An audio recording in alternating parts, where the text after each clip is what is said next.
Well,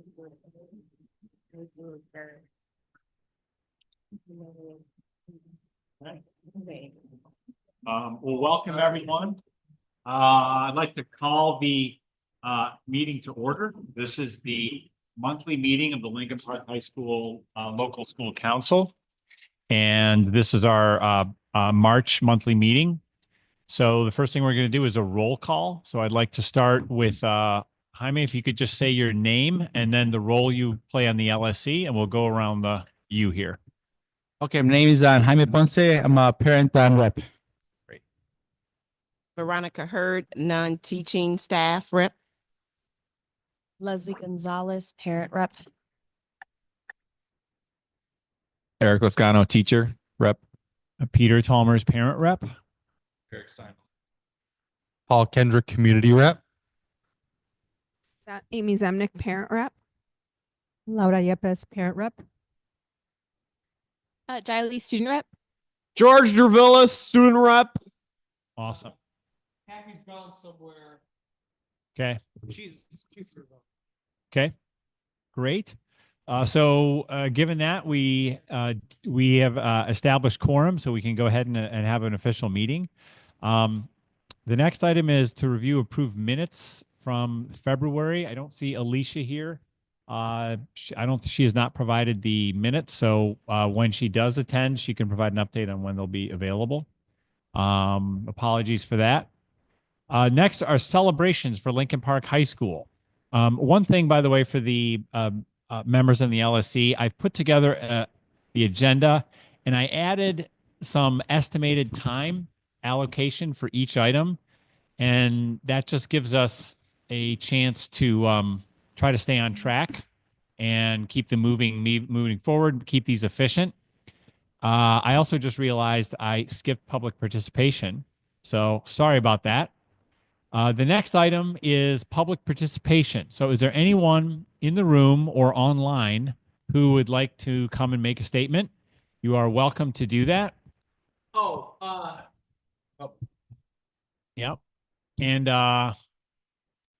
if so, we just ask that you keep your comments to 2 minutes long. And that's it. So please come on up.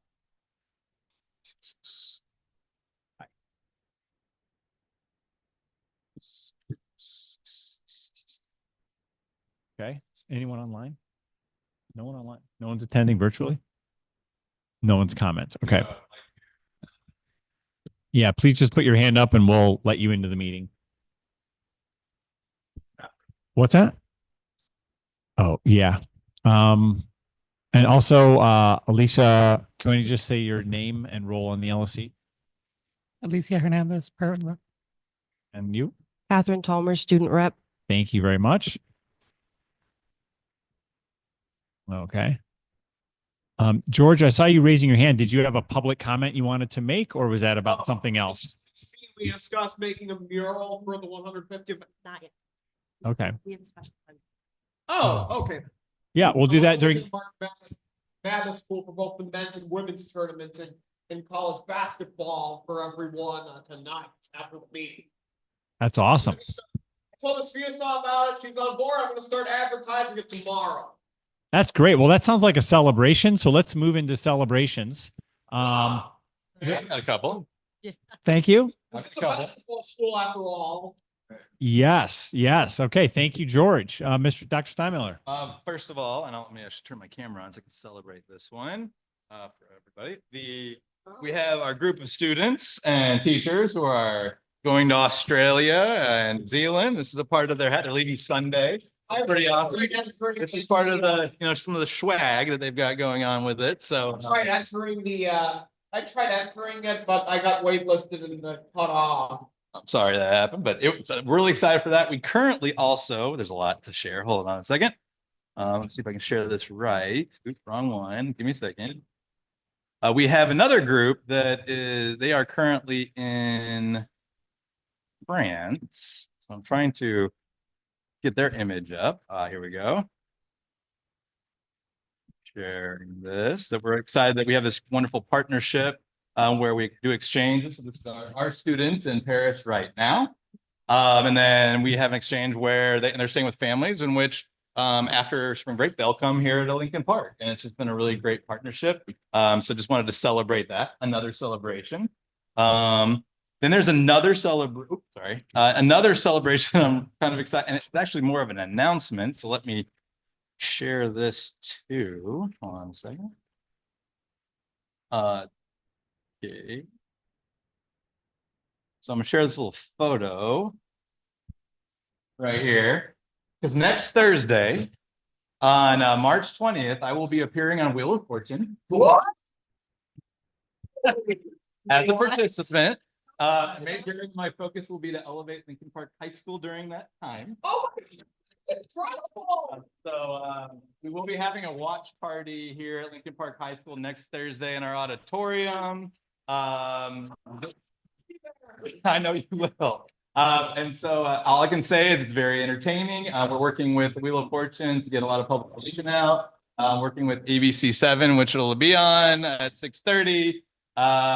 So there are different groups, apparently like some friends and groups that have little watch parties throughout the city too. But again, this is a great opportunity to kind of promote Lincoln Park in this process, but also get everybody engaged with it. So I had to wait a week to be able to, the week before, so I could say anything. So the timing of this LSC meeting is wonderful. I can't say anything until the actual thing, and then we'll have some fun talking about what this is all about. So, but yeah, so it's So what day and what time and what channel? March 20th at ABC 7 at 6:30. So we can put it on anything in social media. If you add Wheel of Fortune to it, they will keep promoting it. Promote the 450th anniversary. You know what, George? That's a great way. Maybe that's gonna be a part of this too. March 20th. Yeah, March 20th, 6:30. All right. Just have to watch, George, and see what I do. It's gonna be and it's Wheel of Fortune. I'm advertising on Instagram right now. Go for it, bud. You can go. Make sure you tag Wheel of Fortune because there's already a watch party in Arkansas with some of my friends. On March 20th. March 20th. So 6:30. Yeah, we'll start meeting at 8:45. Have a watch party in the auditorium. Again, Wait, 8:45. 5:45 we'll start there, and 6:30 is the actual showing. 6:30 is when it airs. Yep. So again, my focus going into that was to represent or to really bring out some things about Lincoln Park High School at the time. So I'm very excited about it. 5:45. Yep, we'll see you there, George. So that was my announcement. Yeah. Very exciting. Very exciting. Yeah. I also wanted to give a shout out to the college fair that was hosted here last Wednesday. It was such a great turnout. Thank you so much for organizing that, and for Mr. Young and everybody else who was there to coordinate. Lots of colleges and universities were there representing just so many different opportunities for our students and for families to get a lot of information. So thank you so much for hosting that. And the counselors, yeah, Mr. Young and the counselors, they did an awesome. No, that's Jeopardy. Yeah. That might have to be your next. Let's celebrate this. Make that your ringtone. Let's Yeah. yeah. Okay. Other comments, celebrations going on at Lincoln Park High School? Lots are going well. We've had glitches of some of the tech things of Go Guardian, I think we're working through, but Ms. Tookie, the teachers who talked to them on, have just been an awesome job of putting that forward, making sure it's organized. Ms. Hardesty has been, proactive and trying to help that, and so it's just been appreciate their work. And these are mock examinations for IB and AP, or just? Okay. Okay. And to the PE team, they've given up the space consecutive, but again, it's a concentrated time, so I think just that's for sure. And the weather hasn't been terrible, so. On the sticker. I'm sure you're gonna get it big. And hey, if you win the jackpot, somehow, I'd like you to dedicate some of that money to funding an air conditioning system for the gymnasium, because it gets hot during the bookends of the school year for the phys ed students. Fair. Hey, George, I second that one. All in favor? That's great. That's great. Job. Okay. I wish I got more done, but that was because I was thinking that if I worked with others, then I would have gotten more done. But since you're all so busy with other things and this is a part-time job, it's kind of hard to get things. It's not over yet. We have more months of school looking ahead. So no worries. No worries. It could have been more, but it's a good learning experience, definitely. Good, good, good. Ms. Lascano, I was curious about the mock exams. How do you feel about, because you've been a big stakeholder in that in the past. How do you feel it's going this year? I know I've advocated for alternative testing locations for mock exams. The question never was, are mock exams important or are they not? Yes, we all agree that they're important. The question is always how are they administered and when and where are they administered? And so there was a committee put together that thought through the administration of the mock exams. And so, yeah, although I think after, we've been displaced all this week, and I think in total, like 7 days so far, and then probably, when the regular exams happen, am I like thrilled about it? Not really, but there was a committee put together for a reason, and voices were heard. They collaborated. This is the decision that they came to, and so like that's all you could really ask for. So, yeah, I think, yeah, as Dr. Simler said, like it's working now, and people were able to put their brains together and collaborate, and so that's really all I ask is that people thought through it. Again, it wasn't a question of are mock exams important or not. Yes, they are important. It helps prepare our students. The question always is just like, how are they administered? Okay. I would like to express my gratitude for that group because like I don't have one for all of my classes, but I do for most of them, and I'm extremely grateful for it because doing it in class and doing it like sitting in the gym, like having the full time is so different, and it's like knowing what you're taught, like actually going to sit for, having the real experience. I just finished all of mine. So I'm really like grateful that we have this chance to have that experience because now I know what to prepare for. So Very good. Very good. Thank you. Thank you. thank you to the group and to the teachers giving up their space. Awesome. Okay. Anything else? No? All right. And Zach, you just want to say a quick hello, your name and your role on the LSC so people know? Thank you. Sorry I'm late, everybody. Zach Hofeld, Community Representative. Thank you very much. Okay. So next item on the agenda is review and approval of minutes. Alicia, did you want to? Yeah, so the link went on the minutes this month, so I'll be getting them here in the next I guess maybe in the next week. Yeah. All right. Thank you. Okay, we're on to the budget subcommittee. Okay, so we met on Tuesday this week and we reviewed the budget tracker. And as we have it up here right now for everybody to see, the line items that are highlighted in blue are really there to represent all the transfers of monies from one bucket to another. Nothing was really too major, except that we want to point out just a few items for everyone. We had a lot of small transfers for supply lines and for the language art department. There were some dollars that were transferred for the OST lead and also for the ROTC trip. Those were all, again, under like $100. But then we had larger transfers that we wanted to bring to everyone's attention. Some dollars were transferred for the societies department. There was a transfer for additional seats for the IXL Math and ELA software program, as well as a purchase of yearbooks for the school so they can be sold for those who didn't pre-order their yearbooks.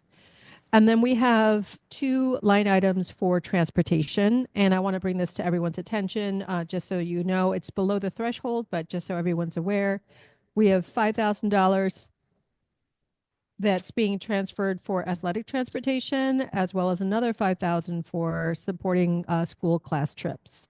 The revenue for the transportation is coming from the parking lot rental. And, that drops down our balance for what's in reserves from the parking lot rental. Again, none of these transfers are beyond the threshold, so they don't require LSC approval, but we just want to make everyone aware. Does anyone have any questions about those transfers?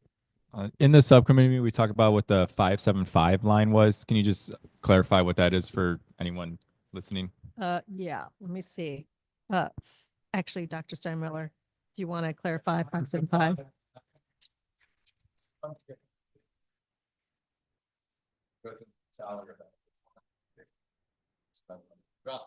Available, so. Or we can do something like on the line, because the line, and move it over out. So that's what you see. Things would be the equipment on supply lines, now putting it into purchase to actually do them for the. So typically discretionary funds from the district is 575. I have a question on the athletics transportation because I know last year there was discussion of, I don't want to say not transporting the kids, but there was supposed to be a cut back and kids were supposed to get there, like whether they're carpooling or public transportation, however. Is that still something that's been going on? So we haven't been seeing as much money moved around for transportation, or is it still like pretty same from last year? We're pacing ahead of last year in terms of spend for athletic transportation. And some of the reason behind it is, well, we have more participation this year in athletics, which is a good thing.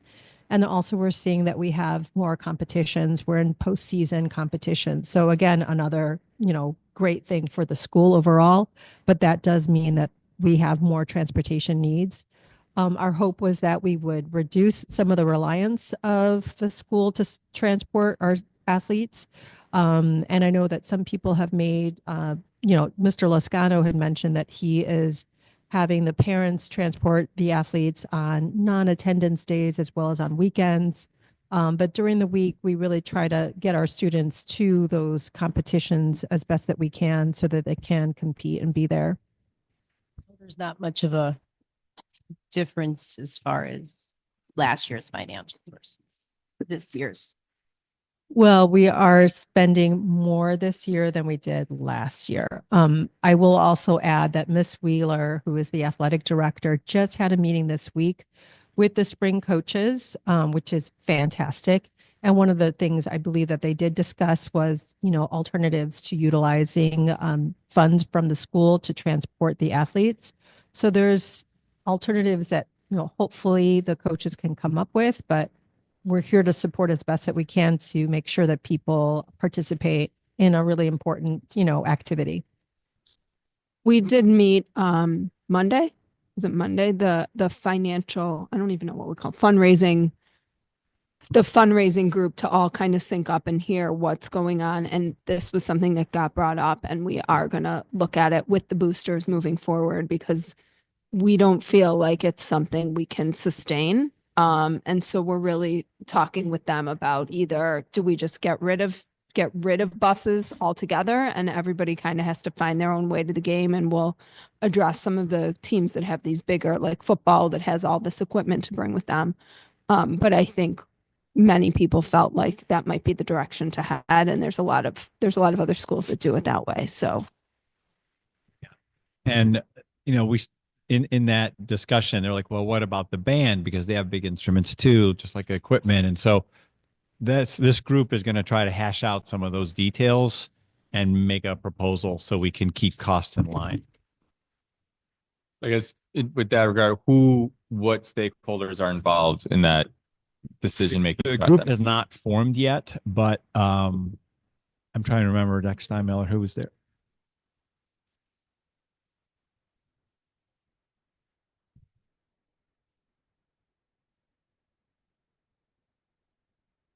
Yeah.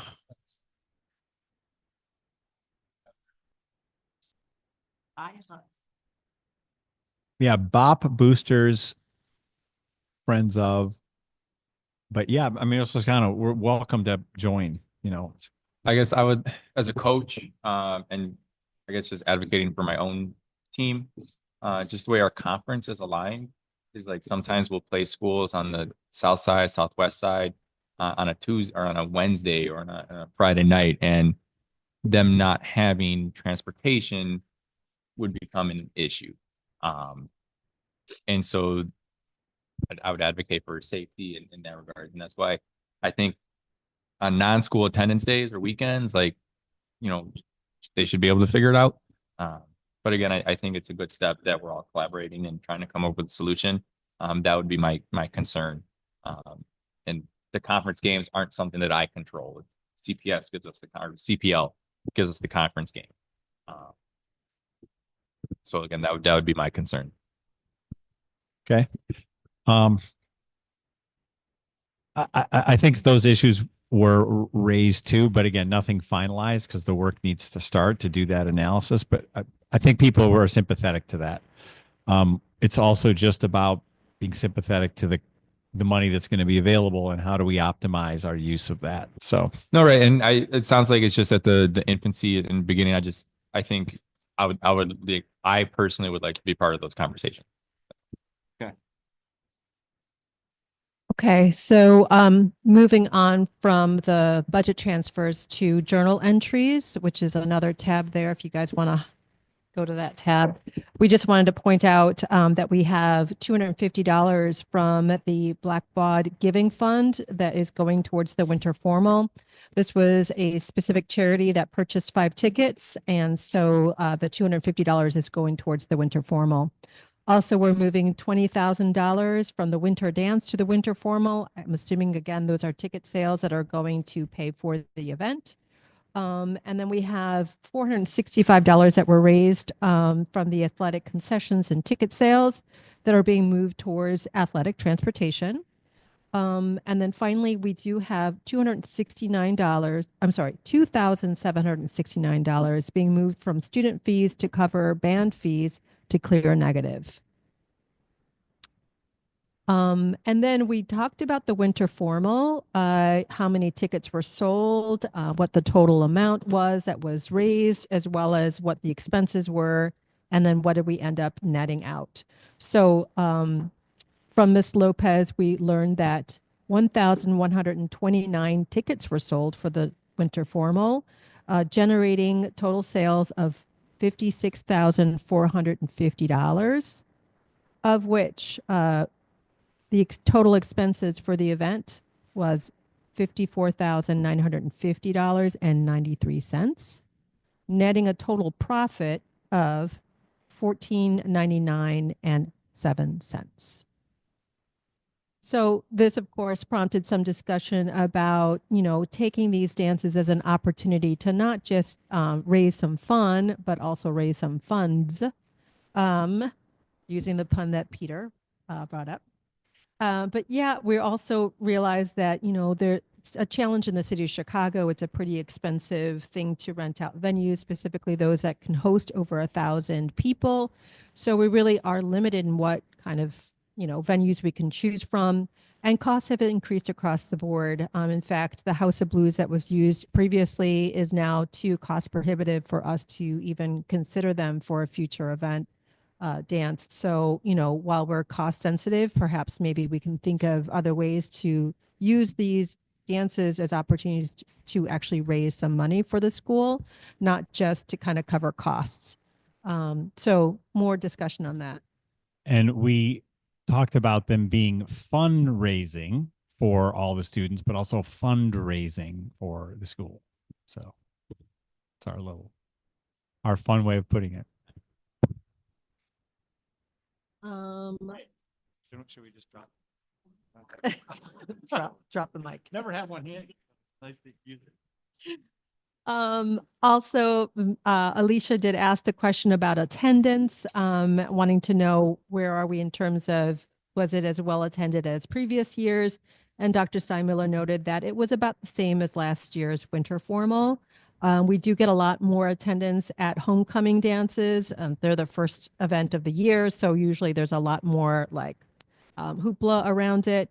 And then also we have upcoming senior events, and so those costs start to add up for seniors, and so they're probably saving their dollars to maybe pay for prom and other senior events that are going to be happening soon. Also asked about communication and payment for senior events. All the senior events are scheduled and everybody knows about what's scheduled to happen. But as far as payment, that's going to be communicated to families very shortly. All right. Any questions about that? Nope. Okay. And then we looked at the rental income. So if you want to go to that tab for me. All righty. So Facilitron, we have a total of $166,687 in that bank balance. Faciliton is how we receive rental income when we rent out the gym for Chicago Sports and Social and other things that we do here at Lincoln Park High School. We also receive rental income from the cell phone tower. We used those funds at the last LSC meeting. We approved transfers for athletic transportation. So we currently have a zero balance with the cell phone tower rental income. The last time we received rent for the cell phone tower was back in August of 2024. So it's been a while. Also wanting to point out that for the parking lot, we currently have a balance of $1,100. Again, we transferred $10,000 for athletic transportation and class trips just with the recent budget transfers. So that reduced our total available balance there to $1,100. And again, the last time we received rental income for the parking lot was back in the October 28th of 2024. As we noted last time we met, the parking lot rental is up for renewal. The contract terms are being negotiated by central office. The previous lease, I'm sure, was very, it was during COVID. So we're hoping that we'll get better rental terms this time around. However, it did come up during discussion that it's very possible that central office may hold funds to use across the district, not just Lincoln Park High School. And this may apply to the cell phone tower as well. As you all know, CPS is under a lot of, issues when it comes to funding. And so when we're thinking about rental income that we receive at this high school, we have come reliant on the cell phone as well as the parking lot. But it's very possible, since it's negotiated by the central office, that they may decide how they want to disperse those funds. Question. Do they have discretionary authority over that? I mean, do they even have the right to do that, or is it? It's their property. No, I understand that. I'm assuming it's done pursuant to some agreement. I That's, don't think we've asked that. I've just assumed it. But that would maybe be a great thing to challenge if possible. yeah. Just know the answer, because I imagine that's spelled out in writing somewhere, and it just at least know as a factual matter whether they So have that authority to control it or maybe not. where do you think that might be written down?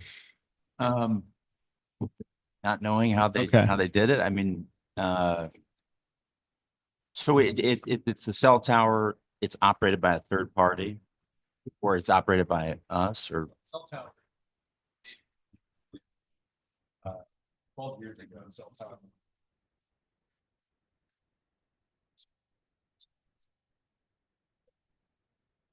Six out there. Less. Third. It's now or is it now? right. The cell tower is on site here, right?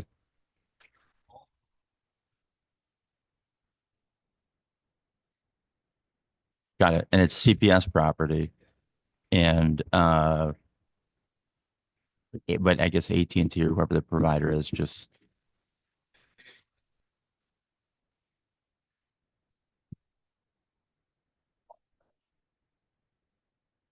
Yeah. There you go. It's all parking lots in the district. Yeah. Mm-hmm.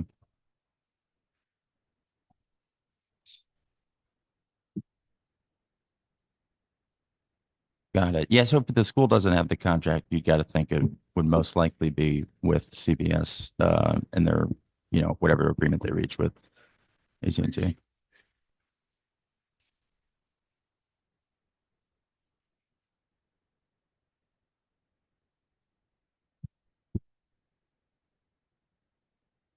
Or maybe CBS Legal might, I wonder if they might have, I would say when it comes to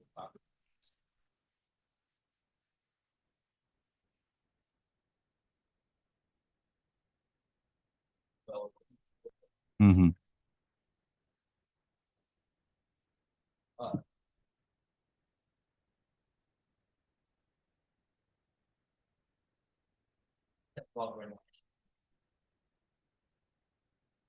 Yeah.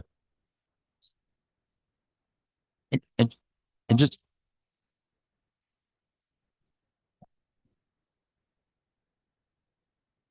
When Ogden rebuilt, they rebuilt purposely with a parking garage under their school to get the funds from all the neighborhood restaurants. And I would be curious to, if you do look into it, to make sure that everything is equitable. So if they are collecting all the money from that parking garage, then we should be able to collect all the money from our parking. yeah, and really just clarity around what the process or rules are so we can budget according. I think too, like if for X number of years, we have expected this numbers from or this amount of money revenue from the South Tower and from the parking garage or parking lot. And this has financed or helped support our students in this way. And if you take this money away from us, whatever number it is, now you're hurting Lincoln Park students and we have to cut this program or the students don't have this resource. And then so that maybe that could help advocate for our cause as to why we need these finances is because now you're hurting our students because these are what the funds would use for. And I think you mentioned getting together. Maybe that's some of the data points that we can collect is cell tower money goes towards this, parking lot money goes towards this. You take this away from us. Well, now we can no longer have this program or these resources. Well, right now it's going towards transportation primarily. Okay, so then we say this money goes towards transportation, and now we can only support varsity levels for our athletics because we can't afford buses for lower level games, and so now you're cutting out 500 students who want to participate in athletics. Also for not every sport, like not every sport is like offered. Yeah. transportation. Okay. Hey, I just want to Just be my thought. mindful of the time. All right. Yeah. All good discussion, but I'm Just not wa- saying we got to. Yeah. But So everybody is aware of just the discussion points there. And okay, so let's move on to student fees. So student fees, February has not been reconciled yet, so we're still at the same amount collected as the last LSC meeting, which is $243,825 for this school year. However, we did get into the numbers. So of that, 609 students have paid their student fees. 955 students were approved for a waiver. 100 students did not apply for a waiver, and 497 were denied a waiver. So looking at the numbers, we did all the math, and that means that we have a total amount to collect of $240,975. Sure. So 609 have paid. 955 were approved for a waiver. 100 did not apply for a waiver, and 497 were denied. Now, again, we talked 597 who were denied may appeal those denials. So we've got some time there. For some of them will end up paying as well. So, but according to our math, we stand to gain an additional $240,975. It's just Taking out those who were approved for the waiver, which is a very high number. 955 were approved for a waiver. And we have a student body of just over 2,200. Okay. So a little less than 50%. I'm not good at math. Anyway, so we're going to be adding a reminder in the newsletter along with an e-pay link. Also, Dr. Steinmiller is drafting an email to parents to remind them to pay, including the e-pay link. So more to come on that. And then finally, the last thing I wanted to bring up is that we have some fundraisers, 2 of them that are being sponsored by the Friends of. The first one is to support STLS students and low-income students to participate in various extracurricular activities. It's just going to be, you know, a variety of fundraisers or ways to raise funds. The goal is to raise $500.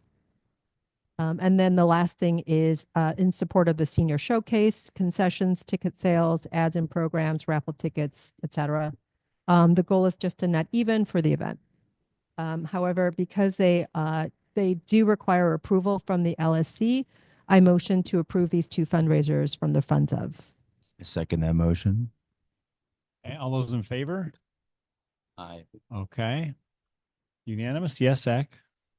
Yes. Just had a quick question when you're done. Okay, that's it. And that's it for the budget committee. Thank you, Laura. Just real quickly, the 240,000 outstanding, what factor does that play in the budget? Does that mean a shortfall that not that needs to be accounted for, or is that just extra?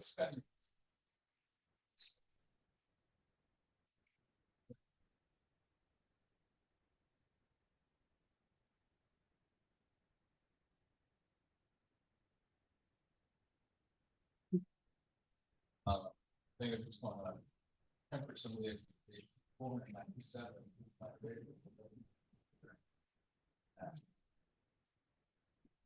I don't have the number. Hypothetically, let's say. $45,000. Whatever it is, rent, rent. They're seeing. Mhm. That's goes from percent.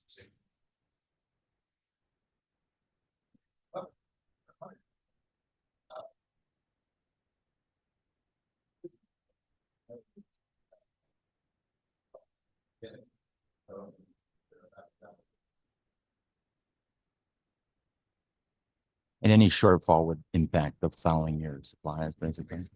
Okay. Yeah, so the funds raised from the student fees don't have to be used in the school year. So it's kind of like our, becomes funds that we can access throughout, for other various programs. Yeah. And I think one of the other lessons learned through this analysis is that we need to front load the reminders in the fall so that it's not March and we're still have half of our money uncollected. So we want to have all that in the bank per semester. So we talked about doing, maximizing, quick start when kids come to, register, but August, September, October, there should be a lot of reminders. Hey, we need your student fees kind of thing. So that's I think a goal for next year. I heard there was going to be a reminder going out, but there still hasn't been a reminder, Dr. Steinmiller, because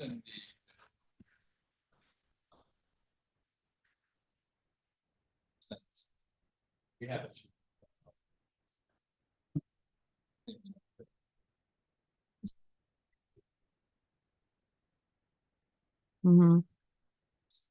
I know you're trying to clean it up and you don't want to send it to the same people, but if that's what there's glitches in every system. Like, it is what it is. Just send it out.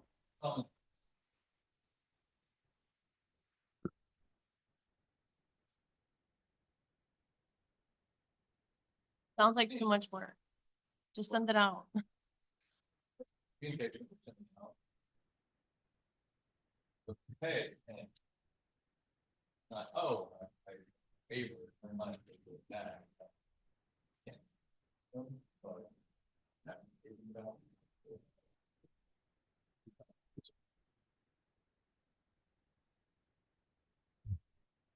There should be a fine print. If you paid it twice, too bad, so sad. trying to put that in communication. There's not like that. Sorry, you didn't have your Yep. receipt.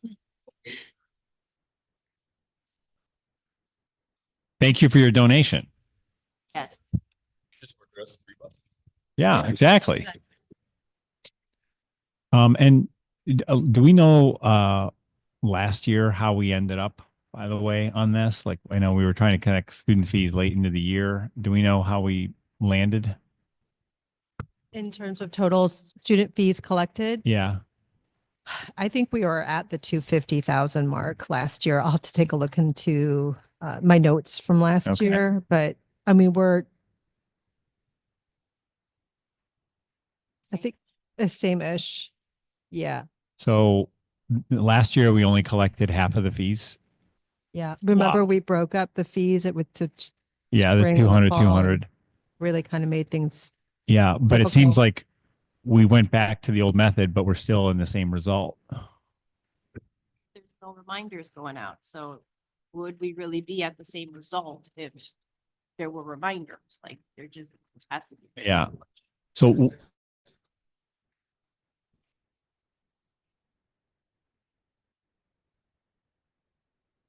yeah, but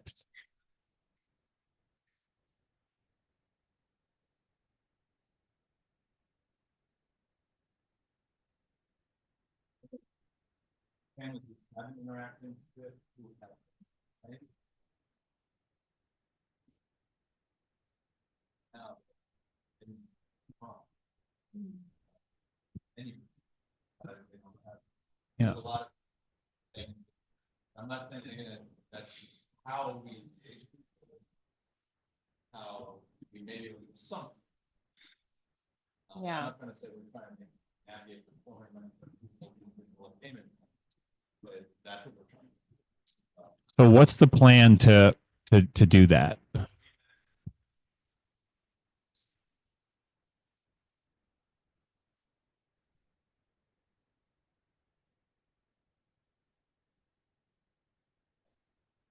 Spending 100. Uh, 497.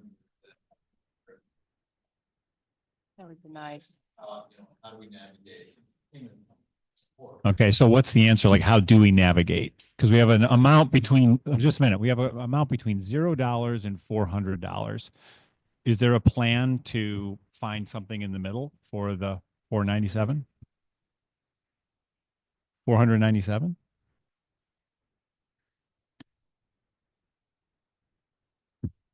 Okay. Okay, that sounds very different than what you said a second ago. That's fine. That's fine. I'm just wondering how we plan to address the 497 group. I will also caution the 100 folks that did not apply for a waiver may also be folks that don't respond to communication, right? So we have to be realistic on what kind of funds we're going to be receiving back from, the expected amount that to raise, right? So I understand Dr. Steinmiller's situation. I think communication is going to be key, right? And getting people to like, oh, I owe something. Okay, let me go ahead and pay that out. Specifically, if we send email directly to people, like with their names, but just know that the folks who haven't even appealed or haven't even submitted may not be seeing that communication. A thought. I'm just as I'm trying to again. I'm new, so I'm trying to understand. But with the families owe the student fees. What is our assumption as to like why aren't they paying? Is it that they're not getting the communication? They don't have the funds, they just don't want to pay, but like what is their roadblock from them actually submitting the payment? That one. Okay. Okay. And then if they don't pay, what happens?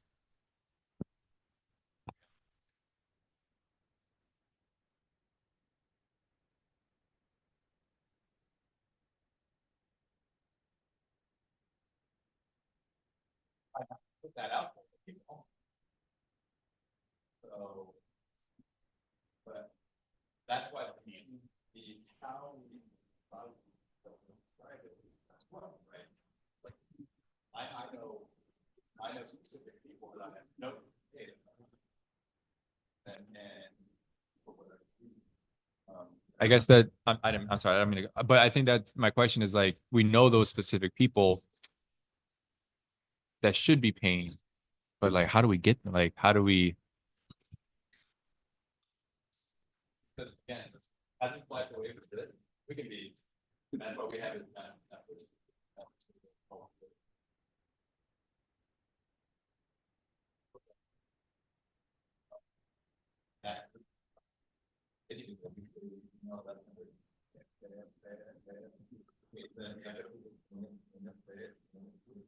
We don't do the payment for a month. If somebody pays, you don't know they paid for a month. So it doesn't get reconciled over a month. So it's not like this system in which used to be able to see payment. I can look it up tomorrow. Like, now, hey, we don't know if this doesn't get reconciled over a month. So I can send direct emails to 100 people knowing I'm not paid. Me alone. No, I paid. Me alone. So it's isn't easy. And it's also we don't there's a lot of our parents that are doing that. So I hear all parts with this. That's why I know the list that you're sending out accurate. It's up to date. We're still gonna get I paid based off your emails and sending in some days that will put that in rules. I have to have Hugo, Lopez, Diaz, and everybody's doing this. So that out of they're doing it's not. I had they're all envisioning. So you look up his page and there's the list, and it's updated as of yesterday. It did not like that at my house. And so, yeah, that's what I'm talking about. Like, the people power behind making and pulling this information. I think that's very critical about burning. Quick question about one possible idea. And please shoot this down without explanation if it doesn't fit this situation, just as an outsider here. I mean, is this because there's no called out direct negative consequence in a concrete way? Is it a situation where maybe it might be helpful to create some type of positive incentive, whether that's like, I don't know, if there's like advisories in the morning or whatever, competition for who first, 3 advisories that are at 100%, there's some student-based reward or, that's the first thing that popped in my head, but I don't know.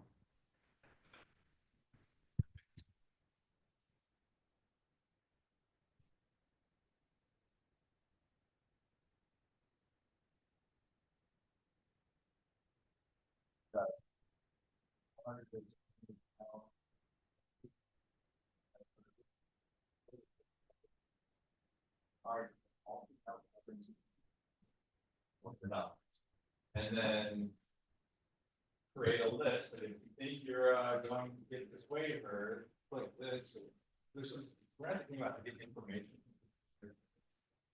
to avoid problems, because if we have like 200 people pay it and they're approving a waiver later, then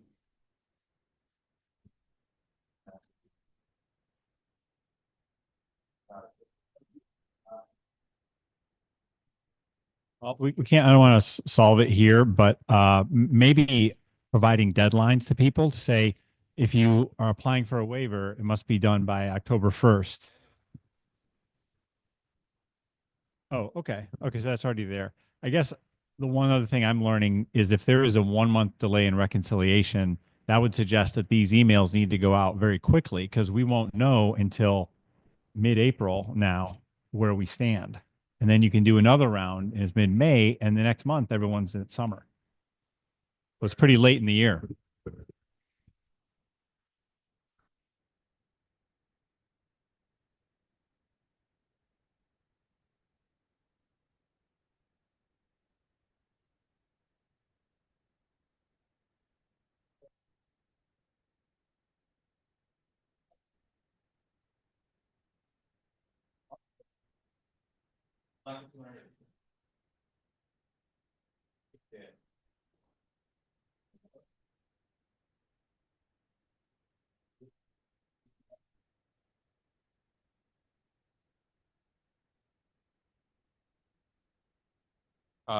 There's a couple, one, do student fees, can they roll over year to year? Okay, my next question is, can we identify current freshmen, sophomore, and junior students who have paid their fee on time or maybe didn't qualify for the fee, and then we could have those students targeted for next year because we know that they're probably going to come to Lincoln Park, and then I guess the random ones would be the incoming freshmen we don't know yet, but at least we would have some data on the current freshmen, current sophomores, and current juniors that have paid, that are able to pay, or what families maybe we have to send extra communication to.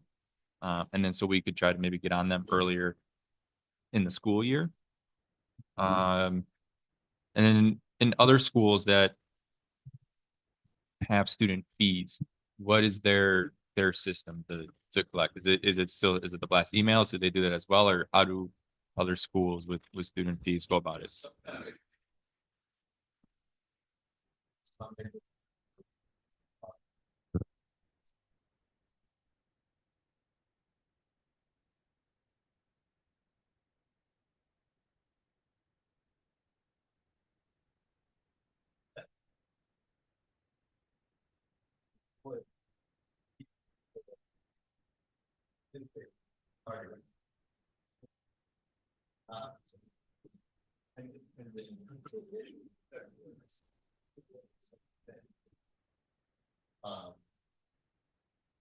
And I guess that's just frustrating. I guess I can imagine other schools are probably in similar situations, and principals from other schools are probably going to CPS and saying like, what are we doing here?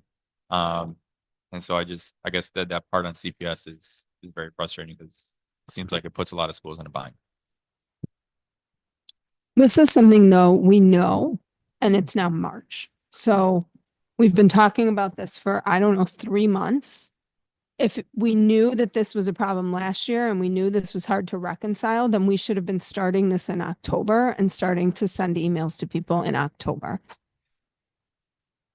November, I don't, sometime before March when we're, 8 weeks away from the end of school. We should not be having this conversation again next year at this time. Like I mean, this is a lot of money, even if it's $40,000 or $50,000, it's a lot of money to be leaving on the table. And you're going to come in May and say, we have budget cuts and we need this and that. And we're going to have to make decisions. And this money could plug a hole that we now won't be able to plug because To put it the money bluntly, hasn't this been- money saves jobs and saves programs. So we should be optimizing and having a strategy from the start of the year on how we're going to collect it. Okay. I'm just add to this, and again, this can be a different conversation, but for next year, again, thoughts of how else to collect these student fees. If it's too difficult to go through the school, do we consider it going Yeah, through Friends of. Friends of? Yeah, what do you think of that? Is that easier? Take the load off your team and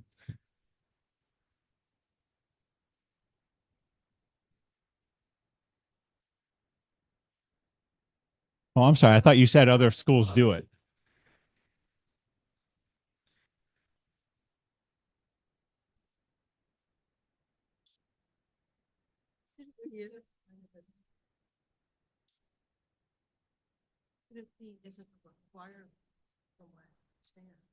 It's a suggested amount.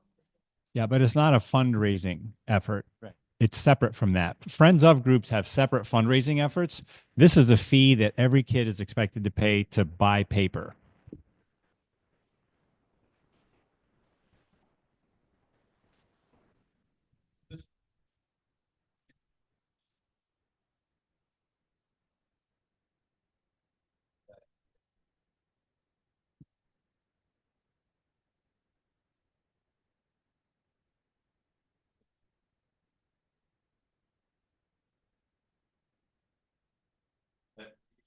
Start voting, collecting the fees.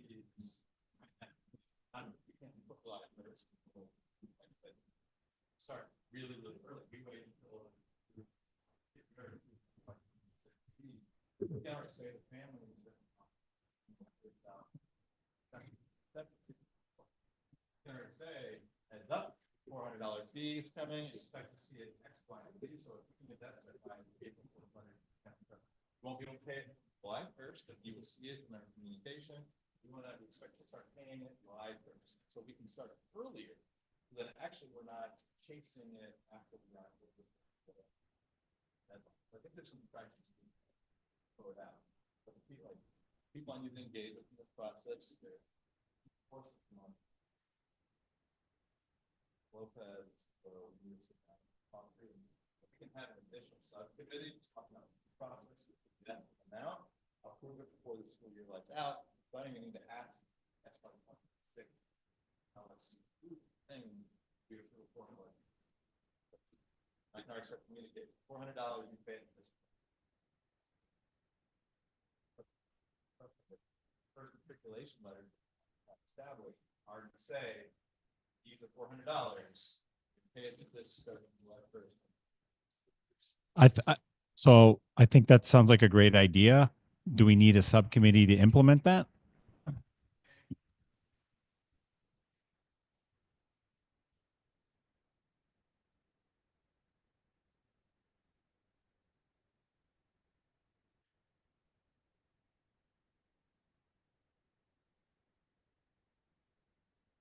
And I'm only going to just make this as well as a statement. We recognize that the biggest amount of money that was contributed for student fees happened during Quick Start.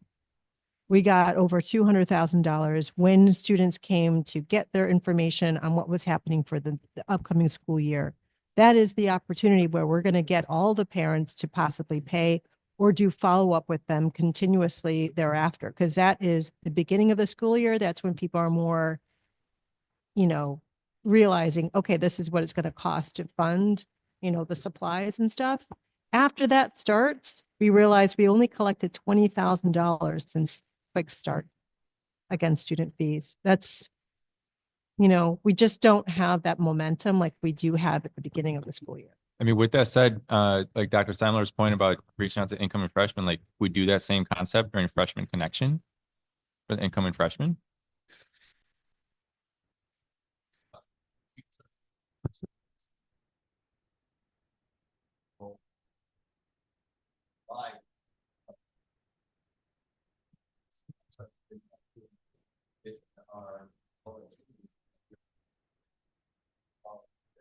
And as soon as it rolls over, you think about what that process is.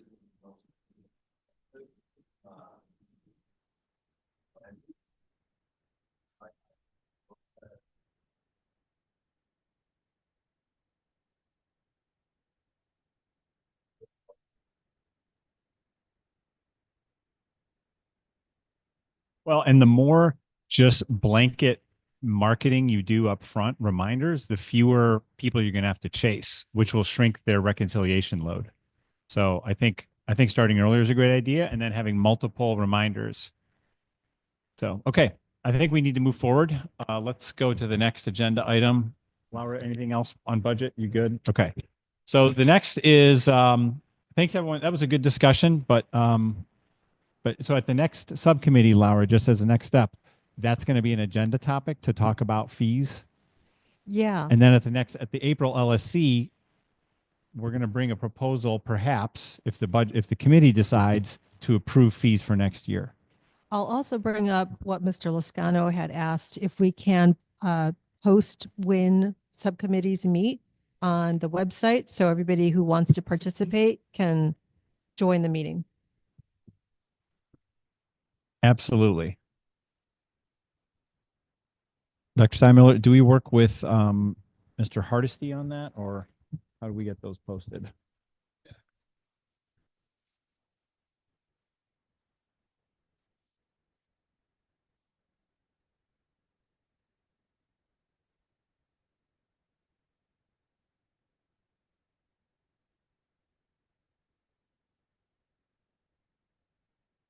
Okay.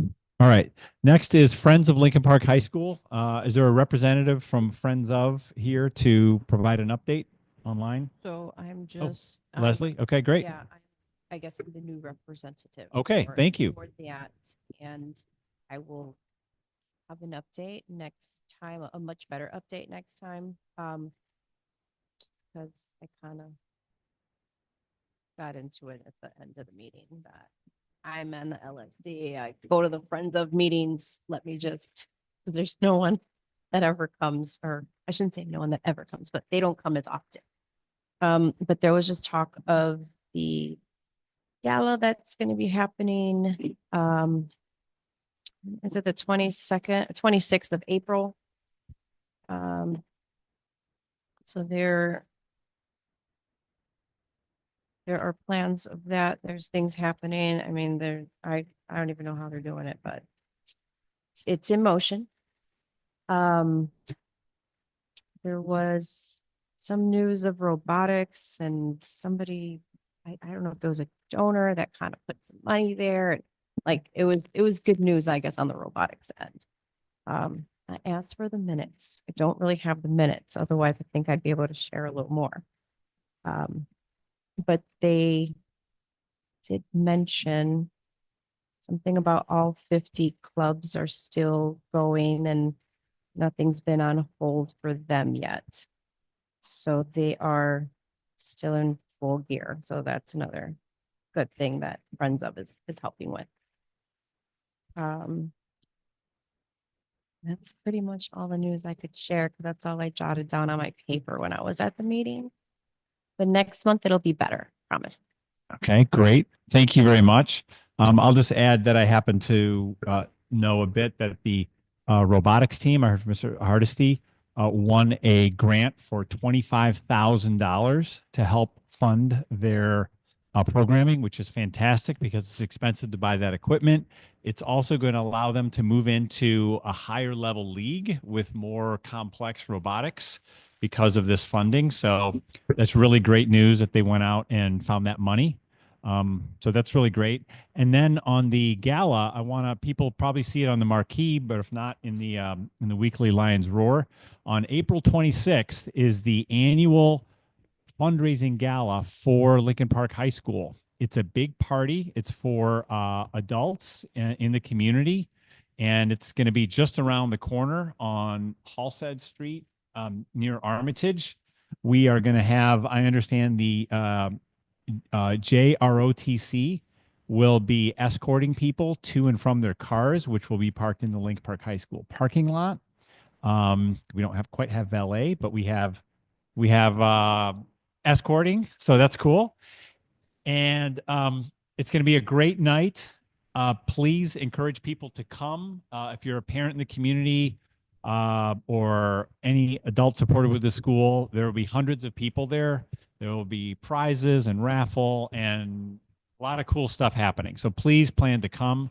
I'd encourage as many people in the LSC who can to join that. It's a great, fun event and really important from a fundraising point of view for the school. So, okay. I just want not on the gala, but on the robotics. I haven't seen them in competition, but I went to like one of their practices, way above my knowledge level. But like it is really cool what they're doing there, and so that grant is awesome. I don't like you got to see what they've built in their classroom because it's phenomenal. It's really cool. Could they do it here or no? We need to go there. Wonder if we could invite them for a little special presentation. Yeah, add it to the agenda. I think they'd be more than welcome to come because Okay. it is awesome. Okay.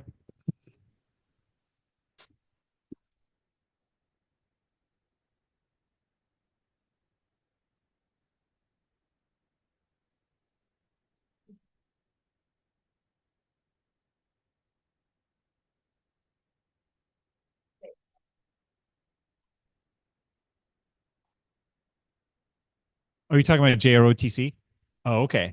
I was also thinking the robotics. Yeah. Like the robots. Yeah, it's okay. That would be Yeah. maybe one day. No. Okay. Yeah, no, that was very nice. Okay. We'll see. Yeah, they have. They were city champions like a year ago. So, okay, principal's report. Dr. Steinmiller.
So together, and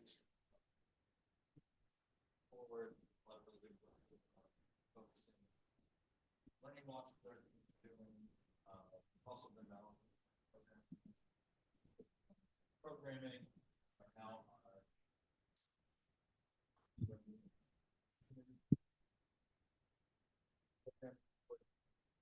sophomores, Friday marks a really important day.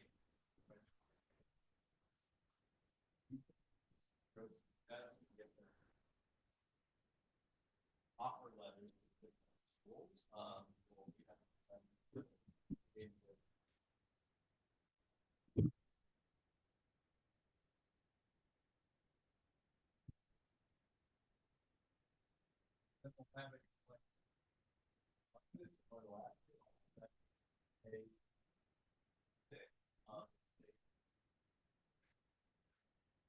A6 will have that our acceptance, all our freshmen.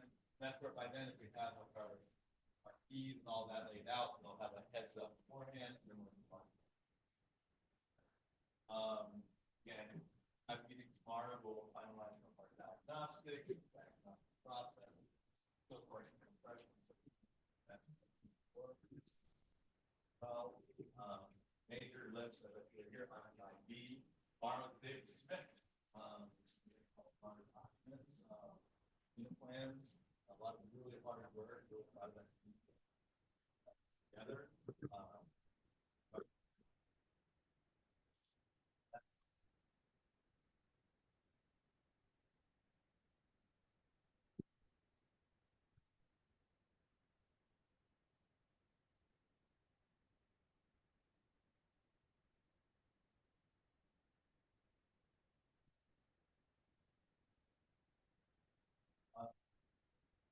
The cell phone policy still working forward as we're focusing on these and I can see data. I'm going to send data to you. All I have right now is a sheet. I do have it to share with you that goes back to the high overview of it is saying get the time and then the diploma and 14, but 2024. That's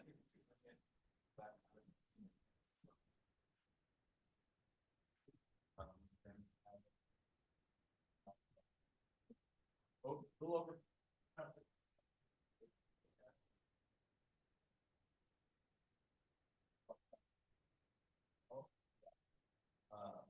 But we also have jumped up. We used to have around 800 students take the 800 tech given.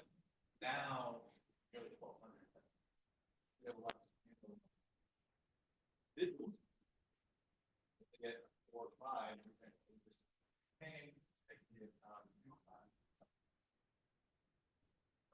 There's a lot of that. I have to break them up.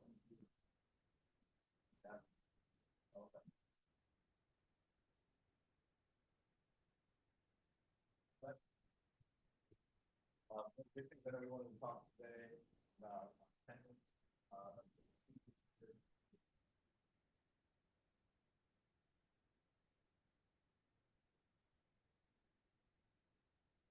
Hello, everyone. Yes, we are twins. Didn't plan it, I promise you. So just briefly, I want to go over attendance for the last 4 years.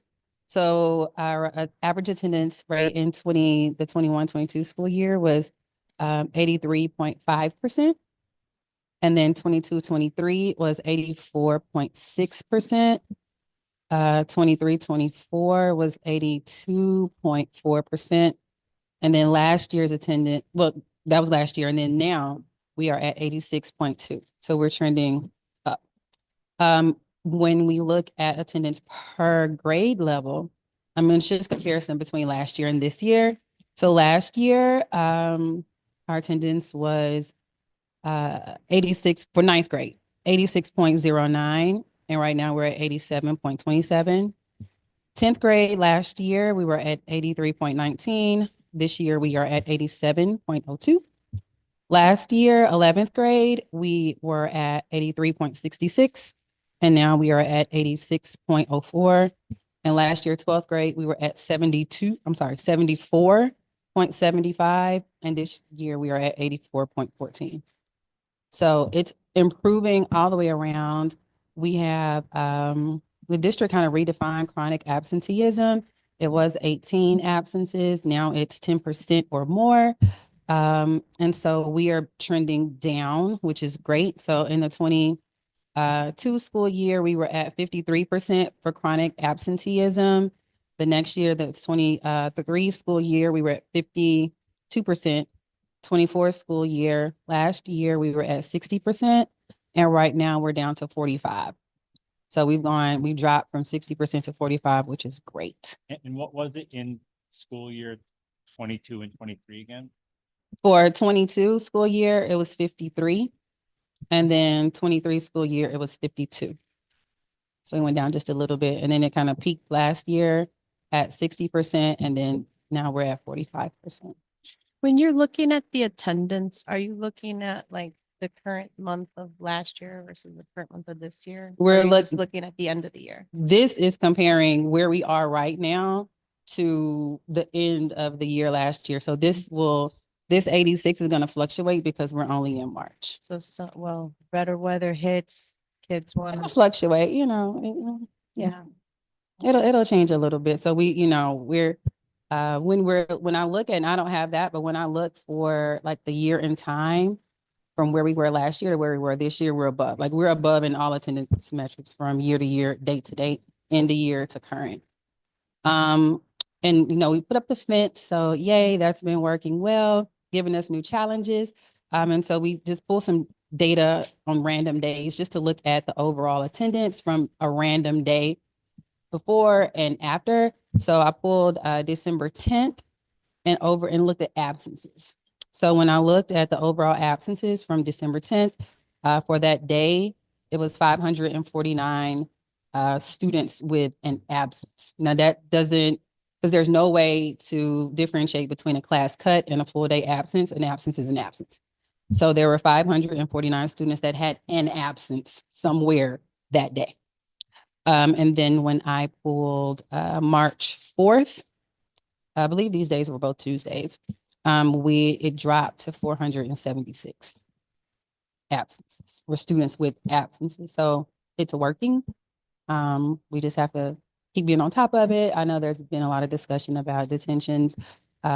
We can't do it for absences. The data is not clean enough.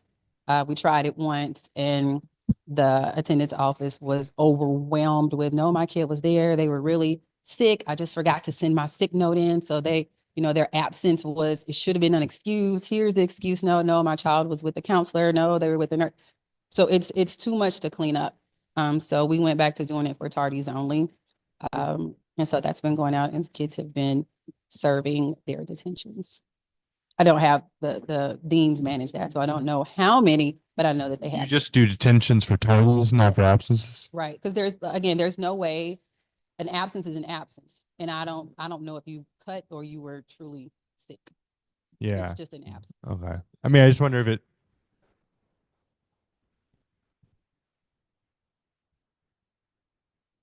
Mm-hmm. Right.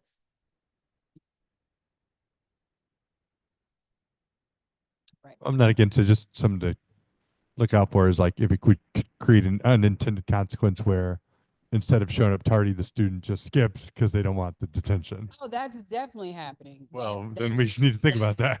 What do you think of that? Oh, wait, Dr. Dominic, can you, I got a note. Can you talk into your microphone? What happens when students have a trend of skipping classes? They lose their off-campus lunch and they love going off campus. and it's something we can actually enforce. So what happens then is if a student is showing a trend of being absent, when they have to swipe out to go out the door right here, it flags them saying they do not have permission and they have to now return to the cafeteria. Yes. And because of the fence, we can actually enforce this now, because prior to that, when students would lose off-campus privileges, they would wait in the bathroom by the bird cage or by the columns. They'd wait about 15 minutes, and when security is now doing their rounds, and they would take off and go left or right out those doors. Now that we have that area secure, they can't without setting an alarm off now. Okay, that's good and all, but I still kind of wish I could get to classes a lot easier. That is fair, but we've got to Sure. create number one is the safe space. Number two, this is something now we can create a little bit more secured spaces. Let me guess, it's a safe space because of ice, is it not? Oh, wait, yeah. George. Ms. Diaz, question, and this might be more for the attendance office, so if you don't have an answer, that's okay. Sure. When I take attendance in Aspen and I log in, let's say it says, Eric Lascano. I could see that Eric Lascano was present for first, second, third, absent for fourth, but then present for fifth, sixth, seventh, and eighth. Is there a way to filter that? So clearly Eric Lascano ditched fourth period class because he wasn't more present. Or Eric Lascano could have been with the psychiatrist, or he could have been with a counselor, or he could have been in the peace room, or he could have been with a nurse. And so that's why I said the data is just not super clean, because I don't know why you were absent. And that's what we were getting when we sent out the detention notices for tardies and absences. We would get parents saying, no, my child was with, the school psychologist, and I know that they were there, there is an SEL log. And so our clinicians are logging that, but that's like an end of week thing. I see what you're saying. And then, so in that case though, and this is not the right time to do this conversation, but just an idea is maybe like, could we have the counselors email the teachers saying, hey, Eric Lascano is with me for a counselor's visit, please mark him present?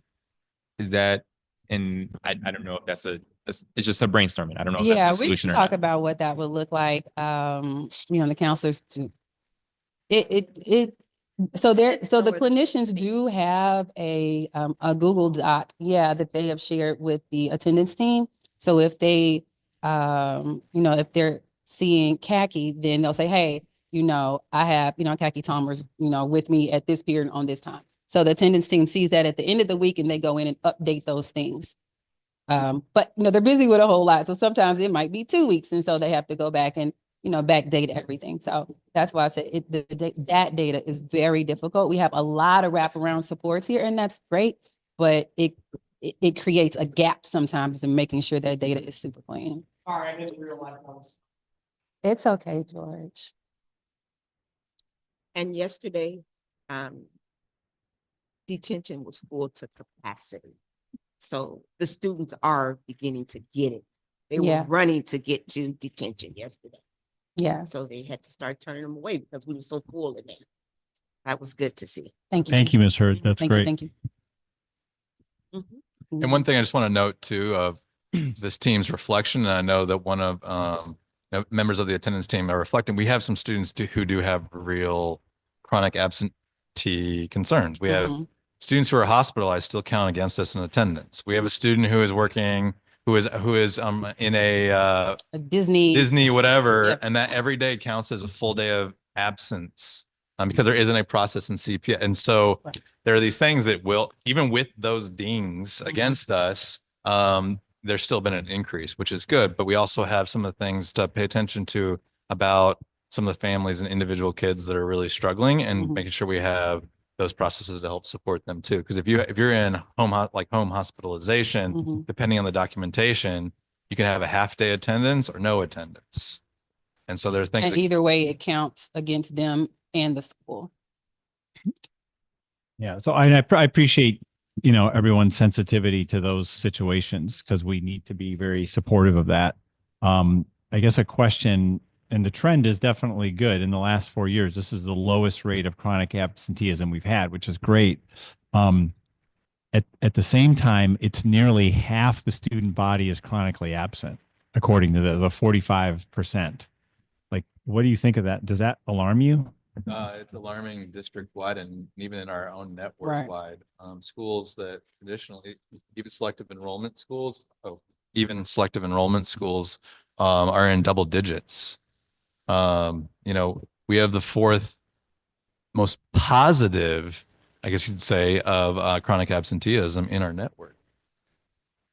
So it's become now again, chronic absenteeism by definition also includes excused absences. So if you're sick, that's one towards that 10% of your attendance. So the definition of chronic absenteeism has changed to now like it includes everything. It includes, it's not just unexcused absences, it's all of it. If it's just absent, you're not in class, it counts towards chronic absenteeism. So a kid could be absent 40 times and it's all excused. They're chronically they're on that list. Yeah, But before makes that, sense. like unexcused would not have counted towards the data. So that's part of this too, is what is being included in the data. And when was that measurement change made?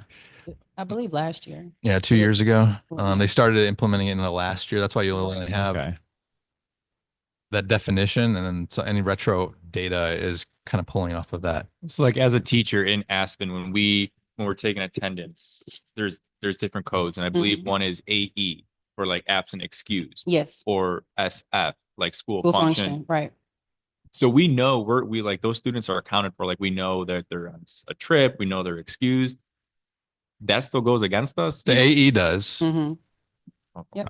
I guess I didn't realize that. Yeah. Yeah. So anything excused does as well. If you are I d- not present, then it is counting against us. Yeah, school function does count towards our attendance because you're still in this under the supervision of a teacher. Right. Is there any way of us internally like filtering the data for these things and trying to understand the data better? I mean, not really.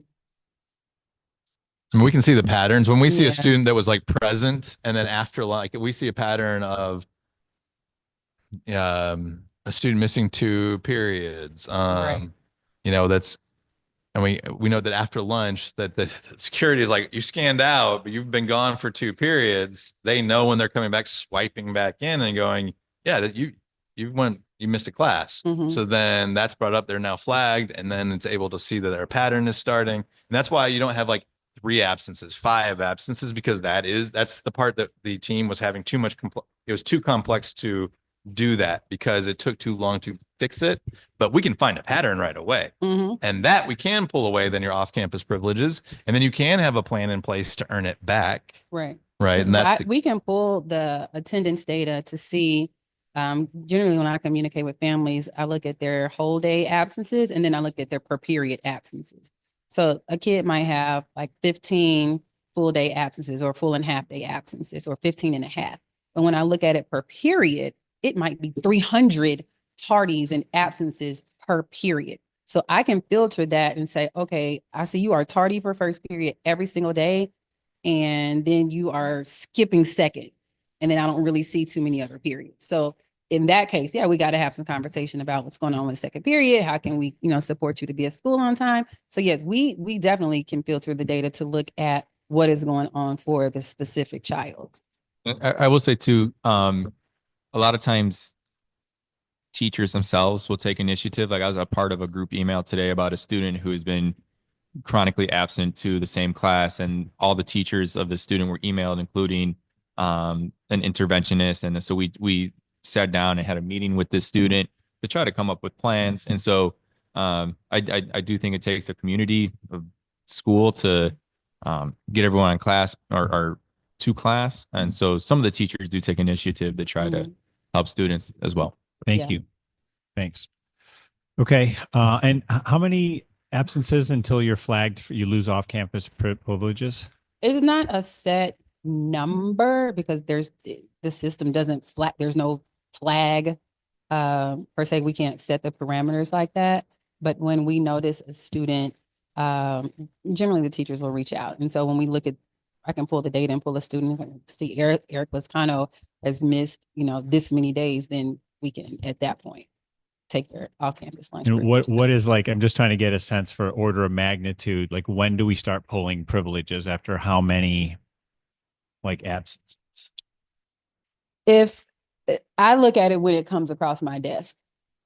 If you want me to be perfectly honest, if I looked at, if I pulled the data and looked at, if I put a number like 5 absences, we would have a very full cafeteria.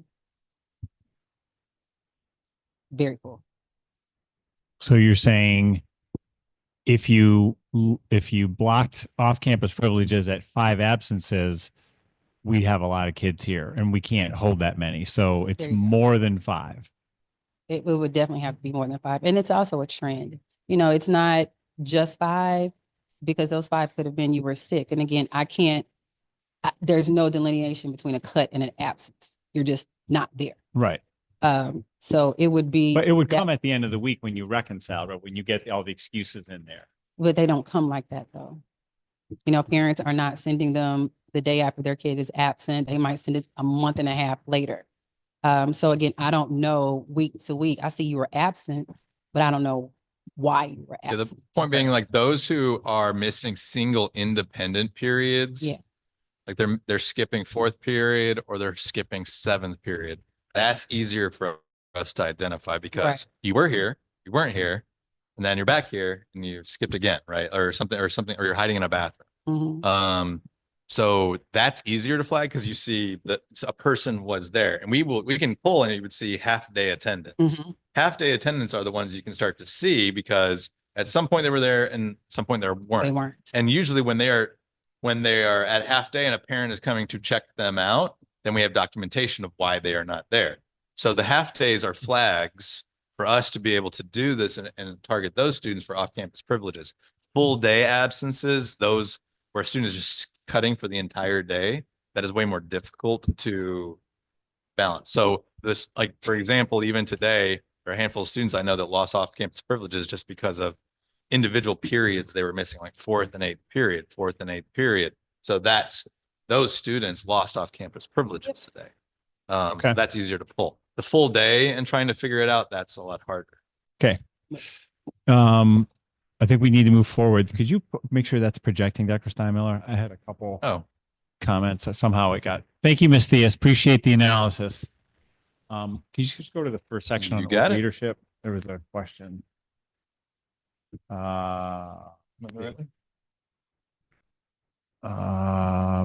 was on I guess on the programming and scheduling. I know you were bringing in a teacher to be helping with that now. Is that in process? Yeah, we have a new programmer for next year. Mr. Bliss will be our programmer going into next year. Okay. So he's going through trainings. There's a training tomorrow on build. He's going through the appropriate steps. The district is also helping anybody in that programming position of going through the trainings, know how to do that work. And they do it live, which is great. And so all actions for programming are live in Aspen. And there is as I shared at the last LSC meeting, a progress monitoring tool of where it's at. For our new programmer, he and I are going to just review all the action items up to this point, just to ensure that what was done prior and his roles in it are aligned and synced. Okay. And so, yeah. Okay. And then can you just scroll down? So says we're changing programmers right now. Is there any risk of like falling behind, because of the training and everything? No, right now it's the heavily, it's transition? on the counselors. So the counselors meet one-on-one with the students and they enter it into Aspen. So the students are going to have their schedule requests already live in Aspen. And so as classes are built in Aspen, then you can start loading kids and seeing where the issues are at. And so that the draft, I guess you could say, will start a lot earlier because they'll be in Aspen and not on paper, not on other, Google Sheets or anything like that, but in the Aspen system. So I can, to this LSC, say, we have a load, 70% of the students are loading right, 80%, 100%, and getting into those points. And I know one of the other things from the previous years is, the teachers get I know right now it's really early and, teachers seeing any class loads or whatever. But one of the issues is that, the teachers get the class load at the beginning of the school year, like a week before, and then they notice issues. Is there any way of improving that plan of letting the teachers see the loads well ahead of this so we can get ahead of any problems with programming? Yeah, some of the for example, in diverse learning, students with IEPs, they'll be loaded at the very, very beginning. So our case manager and chair can see that a lot sooner. And again, some of our goals, is all within like the district's timeline. So actually by the beginning of August, we in the timeline, I believe it's like August 6th or 7th, but don't quote me on the actual date, then we'll commit it. And then the teachers would be able to see the draft, like where the students are early at with their classes in early August. No, I mean, you can't, July 1st is when the system flips over. So you can't start really doing the full stuff until July 1st in the new system. You can do it in the build. There's things that can be done, but July 1st is when it transitions over and things become where you really start tinkering. And that's when July will be load, fix, load, fix, load, fix, load, fix, and keep fine tuning, moving classes around as they're needed. So that will be new this year though. Like all that will be in Aspen. Right. It'll So be it in sounds like Aspen. you're saying this happens It'll be in all. Aspen starting Friday. Okay. Which is new for us, right? Correct. And that's also the district, part of the district's process of their training. As they're doing the meetings with programmers, they're having them build it and do it live in Aspen. And all progress monitoring is based off of what is live in Aspen. Okay. Let's move forward. Anything else on principal's report? Okay. And you're going to be sending us the IB student data that you have, Dr. We Steinmiller? can talk about that more. Again, it's all on paper. Okay. So let's do committee reports. I'd like to limit each of the readouts to 3 minutes each. So please be mindful of that.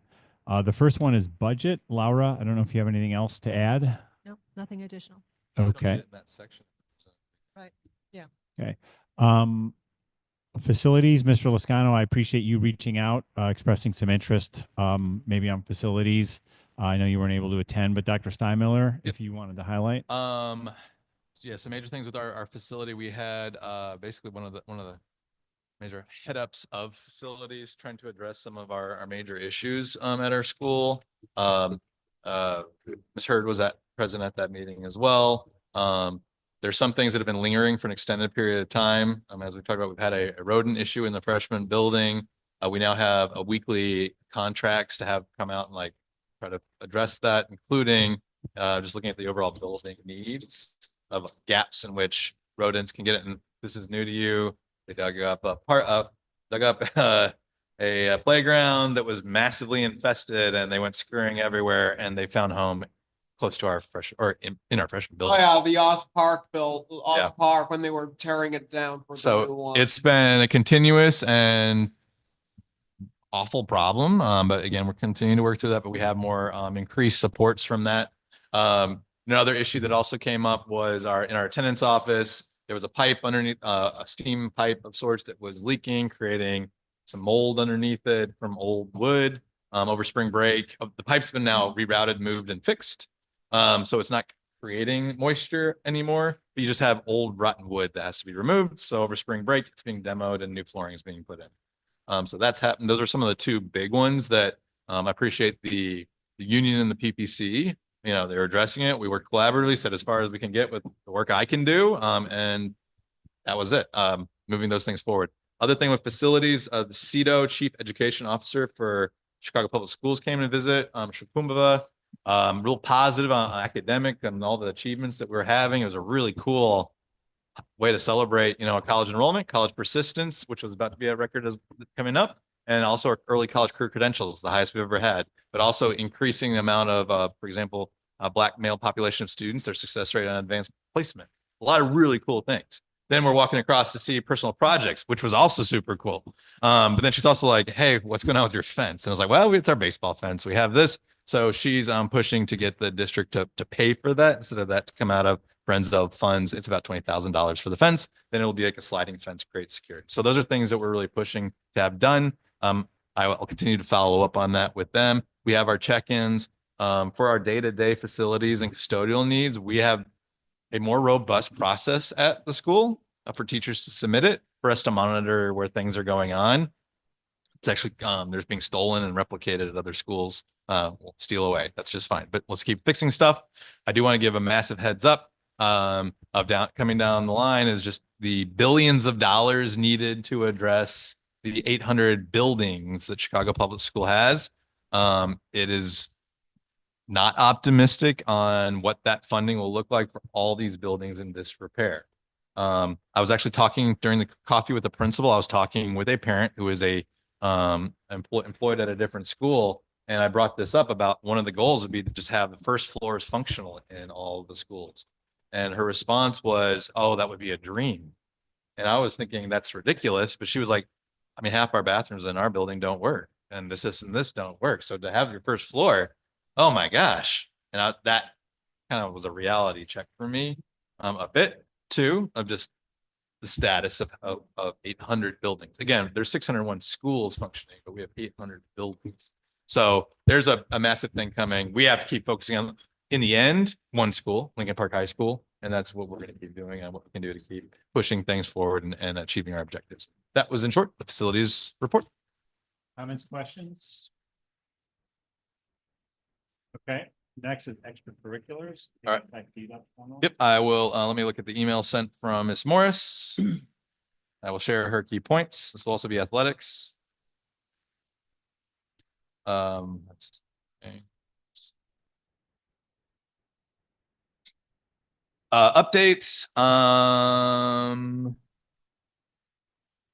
Not a ton of updates, but in short, of the 28 spring sports coach roles, all are filled. Just 2 assistant coaches are still onboarding. Robust tryout turnouts for all of our sports. Majority of coaches have attended one of the 2 spring coach meetings. The new Snap Manage tool for communicating has been rolled out this spring, working on adoption across teams, just to see how communication of games, communication of practices, a way of communicating with students in an appropriate manner. All spring teams are fundraising mode right now, fundraising for their season. All spring sports have a dedicated booster rep. That's been something we've been trying to work with. Each team connects with boosters so they can help support that, each team. Our athletic director will start conducting the post-winter season coach evaluations and talking. They have a really clear structure of giving feedback to our coaches that has been I really appreciated for our fall sports. Now it'll be for winter sports. And so then we're also starting to focus on coaching any coach openings for the fall already. So getting a head start on that.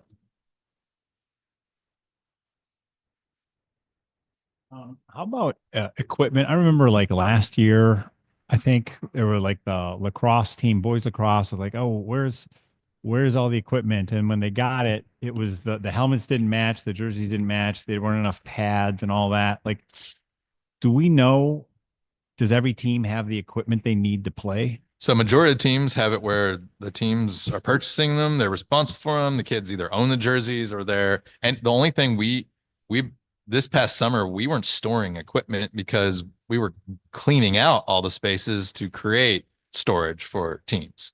I think the only thing we had were some outdated helmet for lacrosse specifically, like 8 outdated helmets and some chest protectors or whatever. But I don't think that we can actually use them because they are over 5 years old. So we are not at a point in which we have facilities to store equipment effectively. Like I said, we've been cleaning them out. And that's why, like you see, soccer has the model: you buy it, you keep it, and it's done. You buy it, keep it. And that's what most teams. So is that a yes? The teams do have what they need, or like the role of it? The boosters work with the coach, and they fundraise most and keep it. We did, but from a storage standpoint, we don't have it. We don't have room for it, and we also don't. It's not really the model that's so football pads. We don't store those. Football helmets. Football helmets have to be reconditioned, so we do have to send. Those are required to be sent back. That's the only sport in which the district supports the reconditioning of equipment is our football helmets. So they do, and then football pads. I do maybe the only thing that we store, and their team is storing. I believe in their shed. Okay, so football stores equipment. Otherwise, the school is not responsible for any equipment anymore. I think so in my experiences here, Miss Morris sent out an inventory spreadsheet to all coaches. And it was up to the coaches to take inventory of their program. So speaking for girls basketball, I have X number of basketballs, I have X number of jerseys, I have 2 shooting rims. That's my inventory. And so all varsity coaches were directed or instructed to fill out their inventory list on equipment and needs that Miss Morris had sent out. In terms of space and location, that is still, or like storage, that is still to be determined. Right now, the basketballs are in my classroom, which seems to work for me. But as Dr. Simler said, yes, we did a lot of clean out of spaces and trying to figure out the best way to utilize that space for storage. So like for instance, now that girls basketball's over, we're probably not going to use the basketballs until summer. So but trying to figure out where to store it. But and to answer your question about football, helmets, shoulder pads, yes, those are stored at the school. Okay. I just the reason I ask is I had students approach me last year very frustrated that the school doesn't have the equipment for the kids to play the sports. And so I'm trying to say, do we now have that in place? It's tough. I'm not trying to, I don't want to speak for anybody else, but it's hard because we don't, our school is growing, not only just in athletics, but in personnel and staff, and those staff need places to go. And so like, it's hard. It's a good problem to have, I guess, where our sports are growing. We need more equipment. We just don't know where to put it. And one of the solution is, I know several sports have sheds outside. Like it's like track and field and cross country, I think have sheds outside. Tennis has sheds outside. So that could be, soccer has their own field. But yeah, in terms of like volleyball, boys and girls volleyball, or boys and girls basketball, it's hard. Okay. All right. Thank you. Next is student voice and student life. Our main concern for our most recent meetings have been the access to PSAT and PACT testing for students. We just took we gathered data in over the last 2 days. So just under like a fifth of the junior class responded. We were comparing you can go to the next slide. We were comparing the PSAT testing, the schools who have administered mandated PSAT testing and mandated PACT testing, just to like review like general data, because we weren't offered those tests as a mandate. I know there's the PACT that's students can sign up for Saturday for juniors. But you can go to the next slide. Sorry. Say click and I'll click for you. And then this is data, like positive data about the awareness of the change from the statewide change from SAT to the ACT at Lincoln Park High School. So the staff members and counselors did a pretty good job at making students aware that this change would happen over the summer. And then this is the amount of students who feel as if they would have benefited from access to PSAT and PACT testing. It was 96%, which was definitely staggering. And then you can this was just the amount of students who signed up for the amount of students out of those who answered the survey who signed up for the PACT for juniors, the optional practice exam. That's going to be Saturday. 71% of students signed up or heard about it and had interest in signing up, which just shows that once they're given the opportunity, they like take action on it. But some students were able to access PACT testing because it's on Saturday. It makes it difficult for everyone to attend. And then the last slide is just a question about if Lincoln Park has helped in accelerating preparation for the PACT test. And 73% of students said no, which is pretty concerning. And then the last slide is just student comments from students. Can I ask a question about the PACT that's taking place this Saturday? How many students are going to be participating in that? How many students are participating in the Saturday? How many juniors do we have enrolled? We have 530, 540, something like that. And we are at capacity, right? So we can't host more than 180?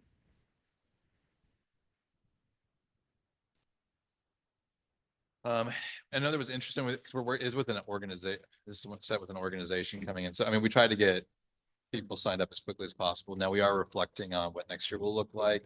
We were actually during our network meeting, there's a thing, Albert, just Albert.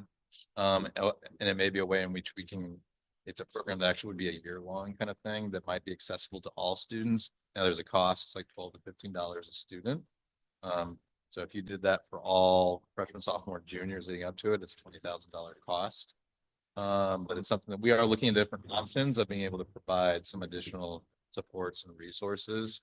So it's not reliant on those who can afford to do practice ACT work. Oh, so you're talking about like an 8-week course for prep? Yeah, like a school-wide system of support. And the cool part of that, it also does additional prep for students for AP classes in different areas too. So it does, and it's all the same cost. So when it's a one-time, let's say $15 cost for a student, it also has other supports for advanced placement and other areas. I don't know about IB. They didn't talk about that. Dr. Steinel, is this just so I'm tracking, is this about replacing the PSAT with the PACT? Is that what this is about? And the resources to provide test prep. Right. And which we used to have for the PSAT, but we don't have for PACT? Not in the same, like we didn't, for example, we didn't give a fall essay, any anything this fall. In the past, what we would have done, like for example, right before holiday break, we would have pulled all our freshmen and they would have met with our math teachers and we would have talked about specific skills. We didn't have any pre-ACT data to engage with at that time.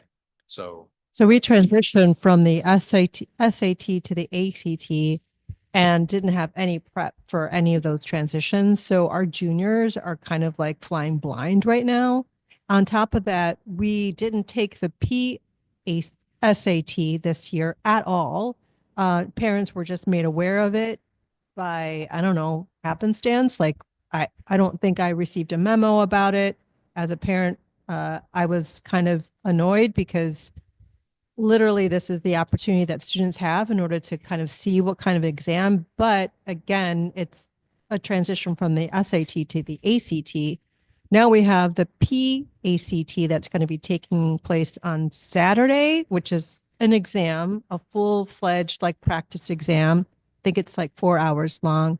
But again, only some of the juniors have an opportunity to take it. It's capped out at like 180 students. So not all the juniors are going to have an opportunity to take this prep test to know what to expect when they take the ACT. Seems like there's a lot of rethinking for next year. Dr. Steinmiller, is this one of those tests that the teachers vote on to administer? the fall was, spring is mandatory, fall was optional based off of teacher votes. So, that's what we'll engage like as the PPLC, the purpose behind why these assessments. Now, there also isn't I'm not trying to get contract language, but there also isn't a new contract. It may be mandatory and therefore it just is what it is. But regardless, that's why I was saying for the prep stuff that we can provide access to prep materials for all students. That was one thing we were hearing is some of our students who couldn't afford those programs can't necessarily, what are we doing to kind of support them? And that's something we're trying to also figure out. I think it's also, sorry. I just think that, like data that we heard from, I think from you was that only 24 teachers voted in that like election on whether to have it or not. I think that there needs to be some kind of action taken towards that so more teachers vote, because I think that it's so crucial to the students. Like if I were a junior, I would be freaking out right now because like God bless these mock exams, or else I would be going in blind and be way in over my head. And I just think that it's so important. Also, these prep exams are the only way for some people to get national merit and like um predicted scores and things like that. And those are needed, like crucial for a lot of things. Totally agree. Yeah, I guess my question is, how did this happen where only 24 teachers determined the fate of this? Well, there was a vote in the spring, and there was a re-vote in the fall. Now more teachers voted in the fall, but it still did not pass. So you know, kind of talking to the different groups, the PPLC, talking about the why, having the teachers advocate it through the PPLC, again, addressing it through the union when we presented the impact of these decisions, but it is a contractual vote from teachers. It is run through the union to the vote. Like that's how that is structured. And what's their reasoning? Like why do they think I that could only it was infer, not and I a don't know if good it's idea? appropriate to just make inferences when that's not.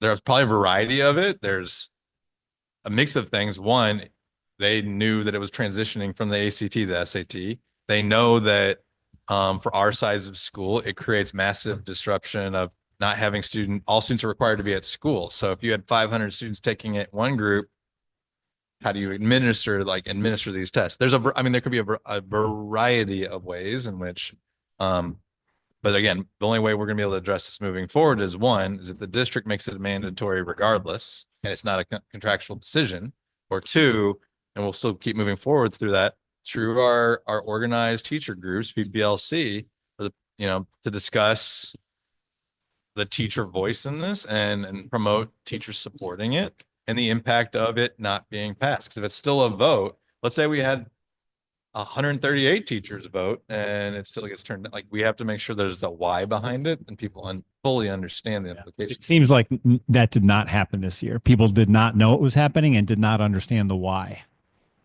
Yeah, Parents are very, very frustrated, and it was a disservice to the students I agree. that this was taken away with no communication and no rationale. I mean, it's not acceptable. I agree. Ms. Zemnick, to answer your question, I don't know. As representing the teachers, I don't know the rationale as behind it, and so that'll be an agenda item at our next PPLC meeting, and then when we meet in April, hopefully I'll have a better answer for you. That would be great. And the Thank you. courtesy to the students to say this is now not happening. Like for that not to happen as well. I don't understand that. Personally, I just feel, for lack of better words, that it's really like inappropriate that teachers are the sole determining factor of if we get to take the test or not. This is my junior year of high school, and I know like all of my I have like several friends who can't afford it, who've been taking testing since last year, since the end of sophomore year. I have every like test resource I've had to like seek at home or online, just because I don't have the extra time to go out and do test prep on a weekly basis. And to take the test, even though it's like good, we're offered like an optional PACT that's still not available to every student. Having only a month to prepare for a test that's going to impact what colleges I get into is just like really like unfortunate. When is the next PPLC meeting? March 31st. It's the day after Monday, March 31st, after spring break. It's PD day. Okay. All right. Next is PPLC. I actually go ahead, PPLC. I have to leave, but I think Amy Zemnick, our vice chair, is going to continue to facilitate the meeting. I'll try to join virtually. All right, PPLC, I'll try to be quick. A lot of the stuff has been covered or talked about already. It was noted by a teacher if we could post a subcommittee meetings and agenda on the LSC website. So they could attend if they need to be, I know, or if they want to. The one like the facilities meeting or any other of the other subcommittees. If we could just make it transparent on the website. I think I gave an example of what it looked like last year. So I think moving forward, we could do that just in terms of transparency. We talked about tardies and absences and consequences. It came up at our last PPLC meeting, and it just seems like it's a big concern from a lot of stakeholders. So there's been a group of stakeholders that have been trying to formulate a policy to present to admin so that we can all be on the same page. And it's include like safety and security, culture and climate, teachers and staff, attendance office, athletic director, student voice committee, PPLC, PPC.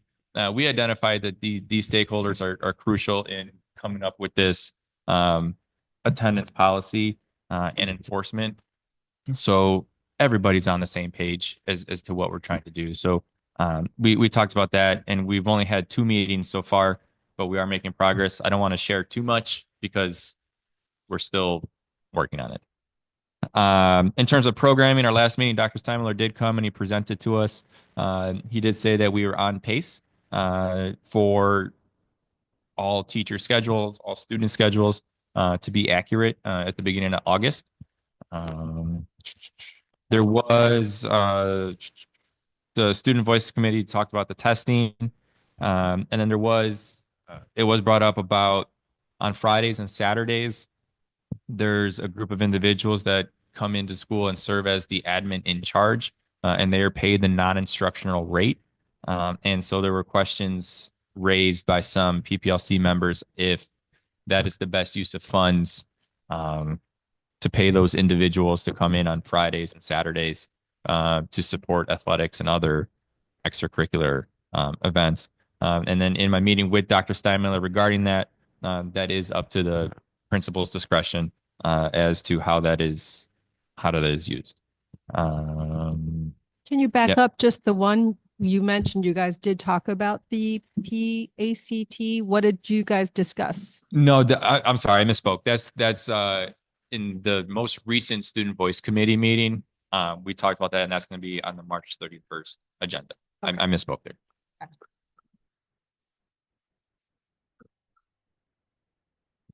Good.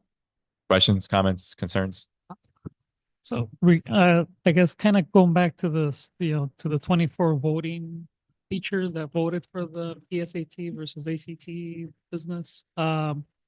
Is it right? But I guess my concern was that like 100% voting of the people that needed to vote for this, or was this like of all the teachers Of the 24 teachers, I'm not sure the percentage of who voted.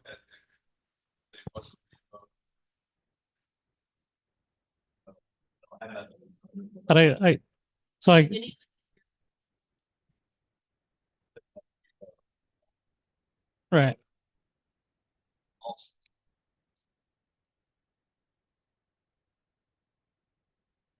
I guess my concern is, the low voter turnout. Is it just because? I'm not sure. Yeah, it's I all can't. I speculation, don't but, recall on the reason for the low voter turnout, but it sounds like in the fall, as Dr. Steinmiller said, more teachers participated. But to Ms. Zebnik's point, on our next meeting on March 31st, one of the agenda items is going to be what was the rationale, or why did some teachers feel it wasn't necessary for the PSAT? Then I'll present out in April. Great, thank you. And yeah, and then hopefully we can try to address those things. There was one, I'm sorry, one agenda item that's going to be added, or that has been, but unfortunately hasn't been brought up, is the partitions and the teachers lounge. Oh. Is there an update on that, Dr. Steinmiller, or is that just I just out of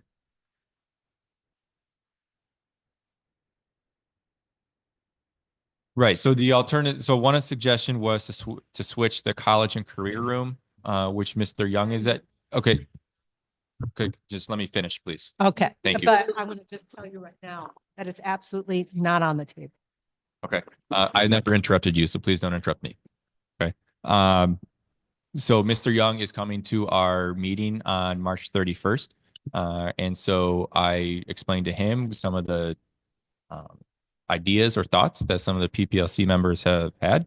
And so he's going to come to our meeting on March 31st.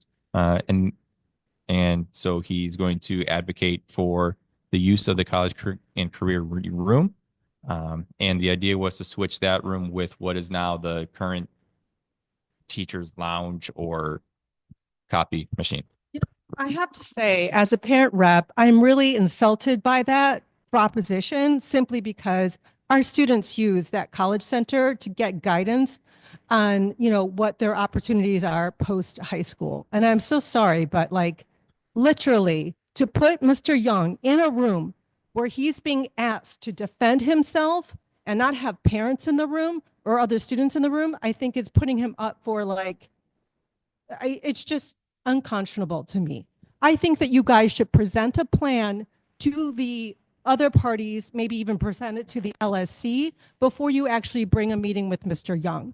I think we are owed a proposal that we should vet before we actually present it to Mr. Young, because again, parents like myself really do admire what Mr. Young has done and is doing for the students of Lincoln Park High School. Seconded. Thank you. So can I say something? Yeah. What they're proposing for that room, that used to be the college room.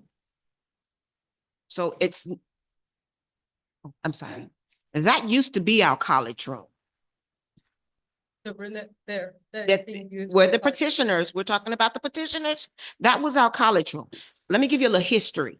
Our college room started right here, where the dean is currently at.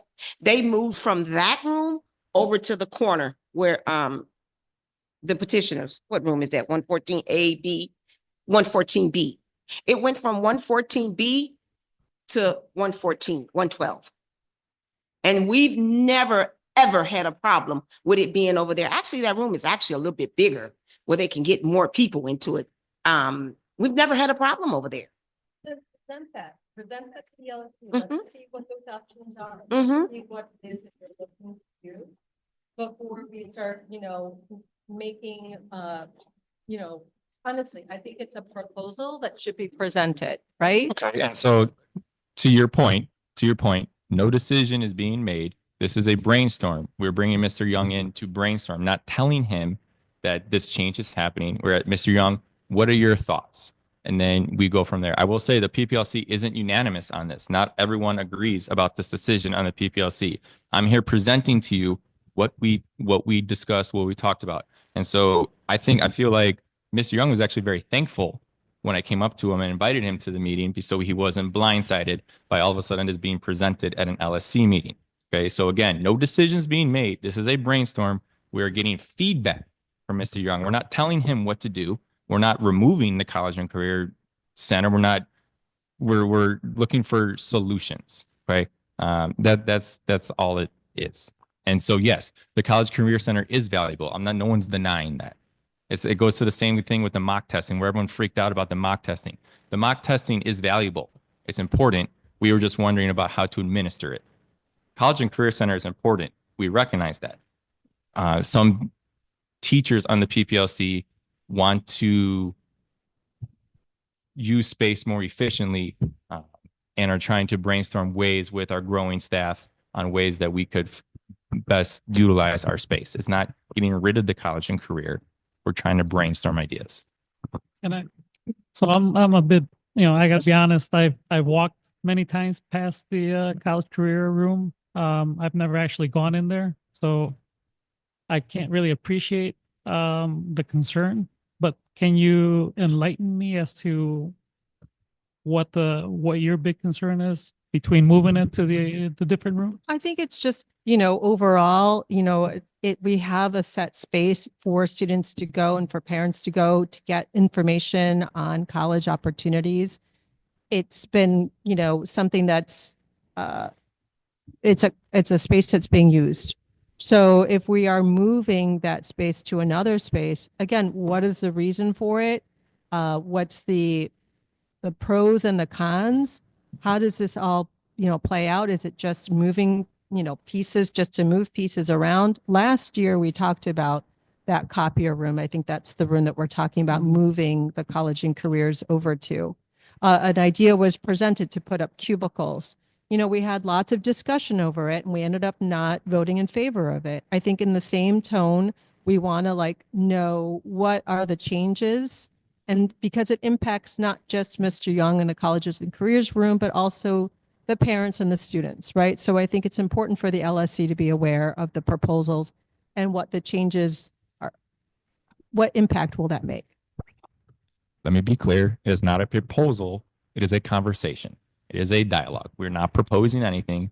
We are seeking opinions. We're having a conversation. It is a dialogue. It is not a proposal.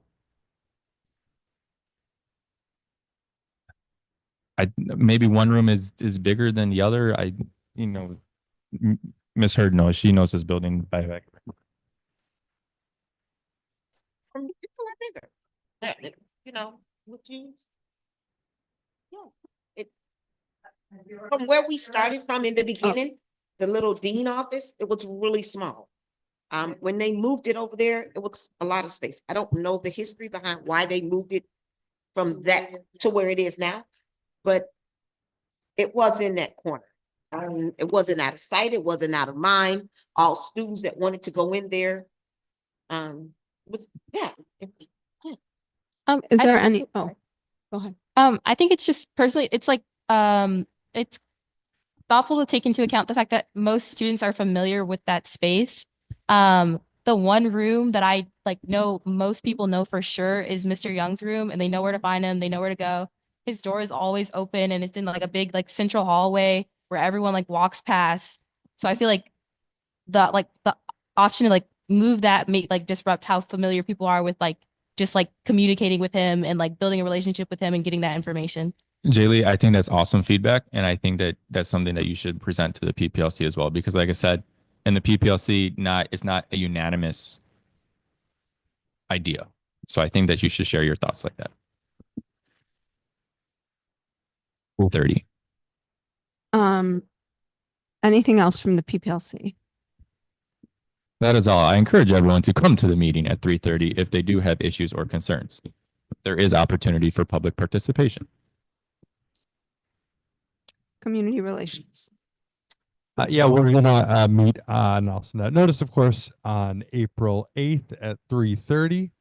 And so anyone is welcome to join. I've gotten some good things tonight that will be helped, be great to disseminate in the neighborhood. And then we'll be talking more about other things that we want to get out there. And I'm not just talking about the Wheel of Fortune news. I mean, we have the gala and a lot of good stuff going on. So just please, don't wait for then. Send me stuff that we should be getting out, before then. But that'll be a good chance for us to talk about what's next. Thank you. Principal evaluation. Do you want to speak to it or do you? Okay. Yeah, so Peter, Hyman, myself had a meeting a little earlier, and we were discussing the principal evaluation and how the survey is going to be going out soon.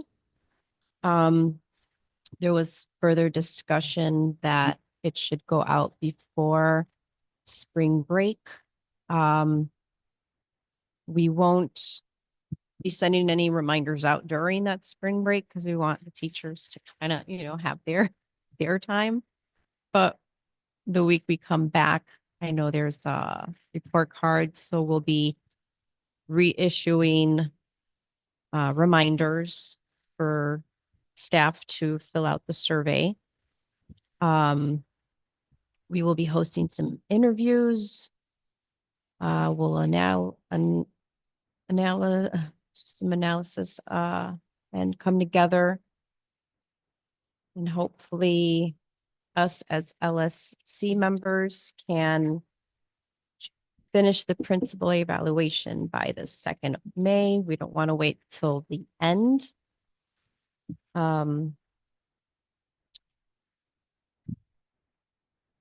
we were hoping to meet as LSC all together and discuss this. So I don't know if Peter's sending out another what they call Doodle poll. the poll, yeah, another poll. I was hoping maybe everybody could get something on their calendar, April 14th. You guys could check your calendars April 14th and see if that's doable, because I think the sooner we push a date out, the better. We can maybe shoot for that. And the deadline for the survey or hopefully will be the 8th of April for the staff and parents. So I believe both are going out to staff and parents, not just the staff members. We're in the steps of getting any questions for the interview, like legally approved, whatnot. But yeah, that's kind of it where we're at, is just getting something on the calendar. So if we can just do a quick little peek, April 14th, maybe, fingers crossed. But I'm sure Peter will send out a poll. I'm like, let's just ask during the meeting. Yeah, I think probably sending out a poll for that would be best. So, okay, public comments. Can I just, real quick, can I make a note real quick? I'm sorry. Question. Hang on, he wants to say something. Note, I'm sorry. I need to leave, but I just want to let you guys know I drafted the FOIA for the cell tower stuff, and it's in your inbox. I'll send it tomorrow if I need. Okay, I have to Nothing leave to as add. well in about 2 minutes, so we're gonna end up without quorum. So, George, can we hang on and let Amy do public comments real quick? Sorry, Miss Smith, Miss Smith. It's just a quick question. Right? 2 minutes. Okay. I'll see if I can abbreviate it. Ready? Go. Okay. Hi, I'm Amy Smith. I've stood up here before and I'll stand up here again. I just returned from IB training in Boston. CPS was able to pay for that from the district office. And it's so wonderful to sit in a training like that and say, yes, our IB number is 158. That means that we're the 158th IB school, not nationwide, but internationally. I don't know if you know that that is the longevity of our IB program. And so, and it is the cornerstone. LP became LP because of the IB program coming in. And I think that's something just to keep up with. And to that end, PD funding is something that is necessary to sustain the academic excellence in our school. Upcoming AP training is needed. This is for me personally, but the other teachers as well. My curriculum is changing again. And of course, just online training is $575. So I know that you're talking about budget and where things are. I do hope that there is a line set aside for PD training, because it is necessary to keep us on top of the curriculum. Mr. Chalmers, as he was leaving, was asking about AI. I've actually incorporated AI into my independent computer science class, intermediate computer science class this year. Students have enjoyed that, and we'll see where we go with that. Robotics, FYI, is upstairs on Thursday nights. So if you ever, or Thursdays after school, so you're always can run up there, see them set up their course before they go in. And also, let's see, was wondering when there was going to be follow-up about the need for the LSC teacher rep going out, that survey notification. And also a teacher asked me is if I could address anything, any updates regarding the National Honor Society. And so, and also lastly, with fee payments, I know a couple of collection lawyers, so, you know, if you need some help with that, let me know. How'd I do? 10 seconds to go. What? 10 seconds to go. All right, here's my question. Okay, so so exactly a year ago, my campaign for this seat I'm in right now started up. When's the election for the? Are we gonna have an election or for the successors for the 25-26? What?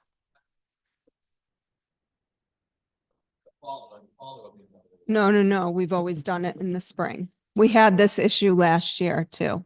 So thank you, George. Really Good point. now? Yes, we had Oh, well, this I'm issue actually- last year and we screwed up last year and it's supposed to be coming up. So we should look into that. George, thanks.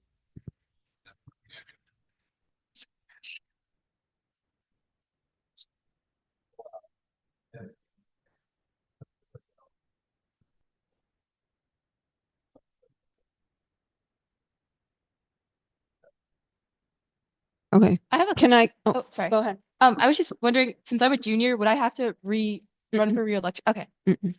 I don't Is think it so. one term only? I don't think so. It's for senior vacancies. No, we could do that as soon as possible. So we do have parent rep, well, we're gonna have 3 parent rep vacancies. It come June, come graduation, which is, May 31st. So our June meeting will be, we need to bulk up. I think you could start advertising for those vacant, because we already know we're gonna have a vacancy. Right. So you could start advertising it, getting the candidates, Right. and so you could actually have candidates in the June meeting. Right. Or, people voted. Any other public comments? No? Does Friends of advertise that as well, or it's just Lake and Park?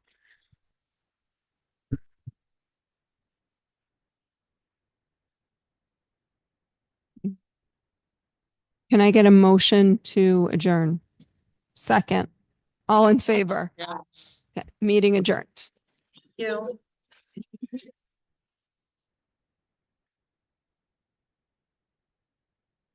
I asked for public comments. I don't think any one of them.